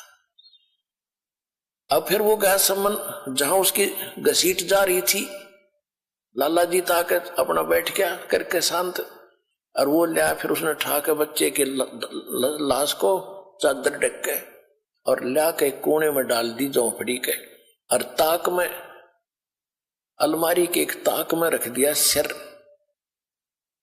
और बेटा का कत्ल हुआ पड़ा सतगुरु की सेवा में। नेकी सम्मन कहने लगा, रोइए मत, रो भी पड़ी ना आंखें मांसू आगे, गुरुजी ने पता लग जाएगा और भोजन नहीं खाएंगे। तो उन्होंने मां ने रोटी बनाई और वक्त से 5:30-6 बजे से कहा कि जाके कहते गुरुदेव ने शाम की भूख लगी है, भोजन जल्दी बना दिया, खा लो। और जल्दी जान की कह भी रहे थे, हमने सुबह जल्दी जाना है, तो ये खाकर चले जाएंगे कि इनको पता नहीं लगेगा, नहीं तो रोटी नहीं खाओगे। सम्मन ने कहा कि आओ महाराज, भोजन तैयार है। तीनों परमात्मा कबीर जी और दोनों कमाल और फरीद जी, उन वो बैठ के एक तरफ भगवान का आसन लगा दिया कबीर जी का, और 3 बर्तनों में भोजन सारा जितना बनाया था 3 पात्रों में डाल के धर दिया, 3 दोनों में पतलों में। थाली भी ना थी, बेचारे गरीब हो गए। तो परमात्मा ने कहा भी ऐसे नहीं, इनको 6 भागों में बांटो, 3 तुम हो, 3 हम हैं, सारे मिलकर बैठकर प्रसाद बनाकर प्रेम से खाएंगे, तुम भी तो मेरे बच्चे हो। अब समस्या आएगी कि डालो डालो, 6 जगह डालो। अब उन्होंने 5 जगह डाल कर रख दिया कि नहीं 1 जगह और डालो। अब वो कह रहे थे जी बच्चा कहीं बाहर गया है खेलने के लिए, देर से आएगा, कि नहीं आ जाएगा, जब खा लेगा उसको छोड़ देंगे, बैठ जाओ। तो उन्होंने सोचा चल ऐसे भी ठीक है, ये छोड़ देंगे, गला डला डला बात खत्म हो जाएगी। 6 जगह कर दिया। तो परमात्मा ने कहा कि आओ सेऊ जी मिलो, ये प्रसाद प्रेम और सिर कटते हैं बेटा चोरों के, संतों को नितक से। सेऊ धड़ पे शीश चढ़ाओ, बैठा पंगत माही, और नहीं निशानी गर्दन के, यो ओ सेऊ अकनाही। बोलो कबीर भगवान की जय हो।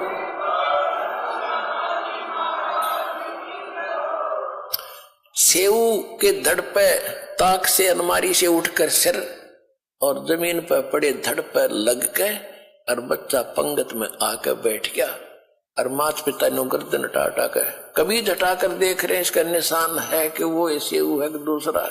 अंदर जाकर देख काहे हम इतने नालायक हो गए जो पेटा भरा जब कभी आंखा देख ले, वहां केवल रक्त के कण पड़े थे, कुछ छींटे लगे हुए, बच्चा बाहर बैठा, उसका निशान भी नहीं, और अपने हाथों काट रखा बच्चा।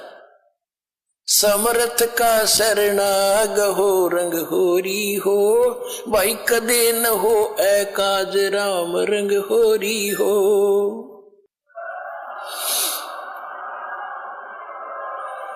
उसके बाद परमात्मा ने इतना धन दे दिया उस सम्मन को, 1 नंबर का सेठ उसी जीवन में, उस शहर में 1 नंबर का सेठ हुआ। अब यहां गरीबदास जी कहते, नुक्ते ऊपर रिझेगा रे, करोड़ कर्म जल जा तुम्हारे। इतना समर्पण होकर देखो इस कबीर भगवान पर, ये नुक्ता था, वो कोई शौक नहीं था बच्चा काटने का, उन भगवान की इज्जत के लिए कि हमारे परमात्मा की गुरुदेव की बेइज्जती ना हो जाए। इकलौता पुत्र काट दिया, आंखों मांसू नहीं आंधी, तो कहते इनसे प्रसन्न होगा भगवान, इतने सेक्रीफाइस से। कहते नुक्ते ऊपर रिझेगा रे, और करोड़ कर्म जल जा तुम्हारे। तो अपने आत्माओं, तुम ऐसे भगवान की शरण में आगे हो, सच्चे दिल से भक्ति करो, कति आत्मा से, और फिर देखना पल पल में कितने चमत्कार आपको देगा, आप सोच भी नहीं सकते, और मोक्ष देगा।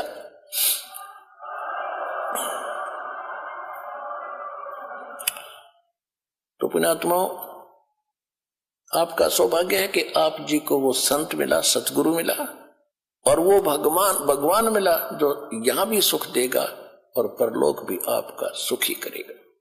बोलो सतगुरुदेव की जय हो।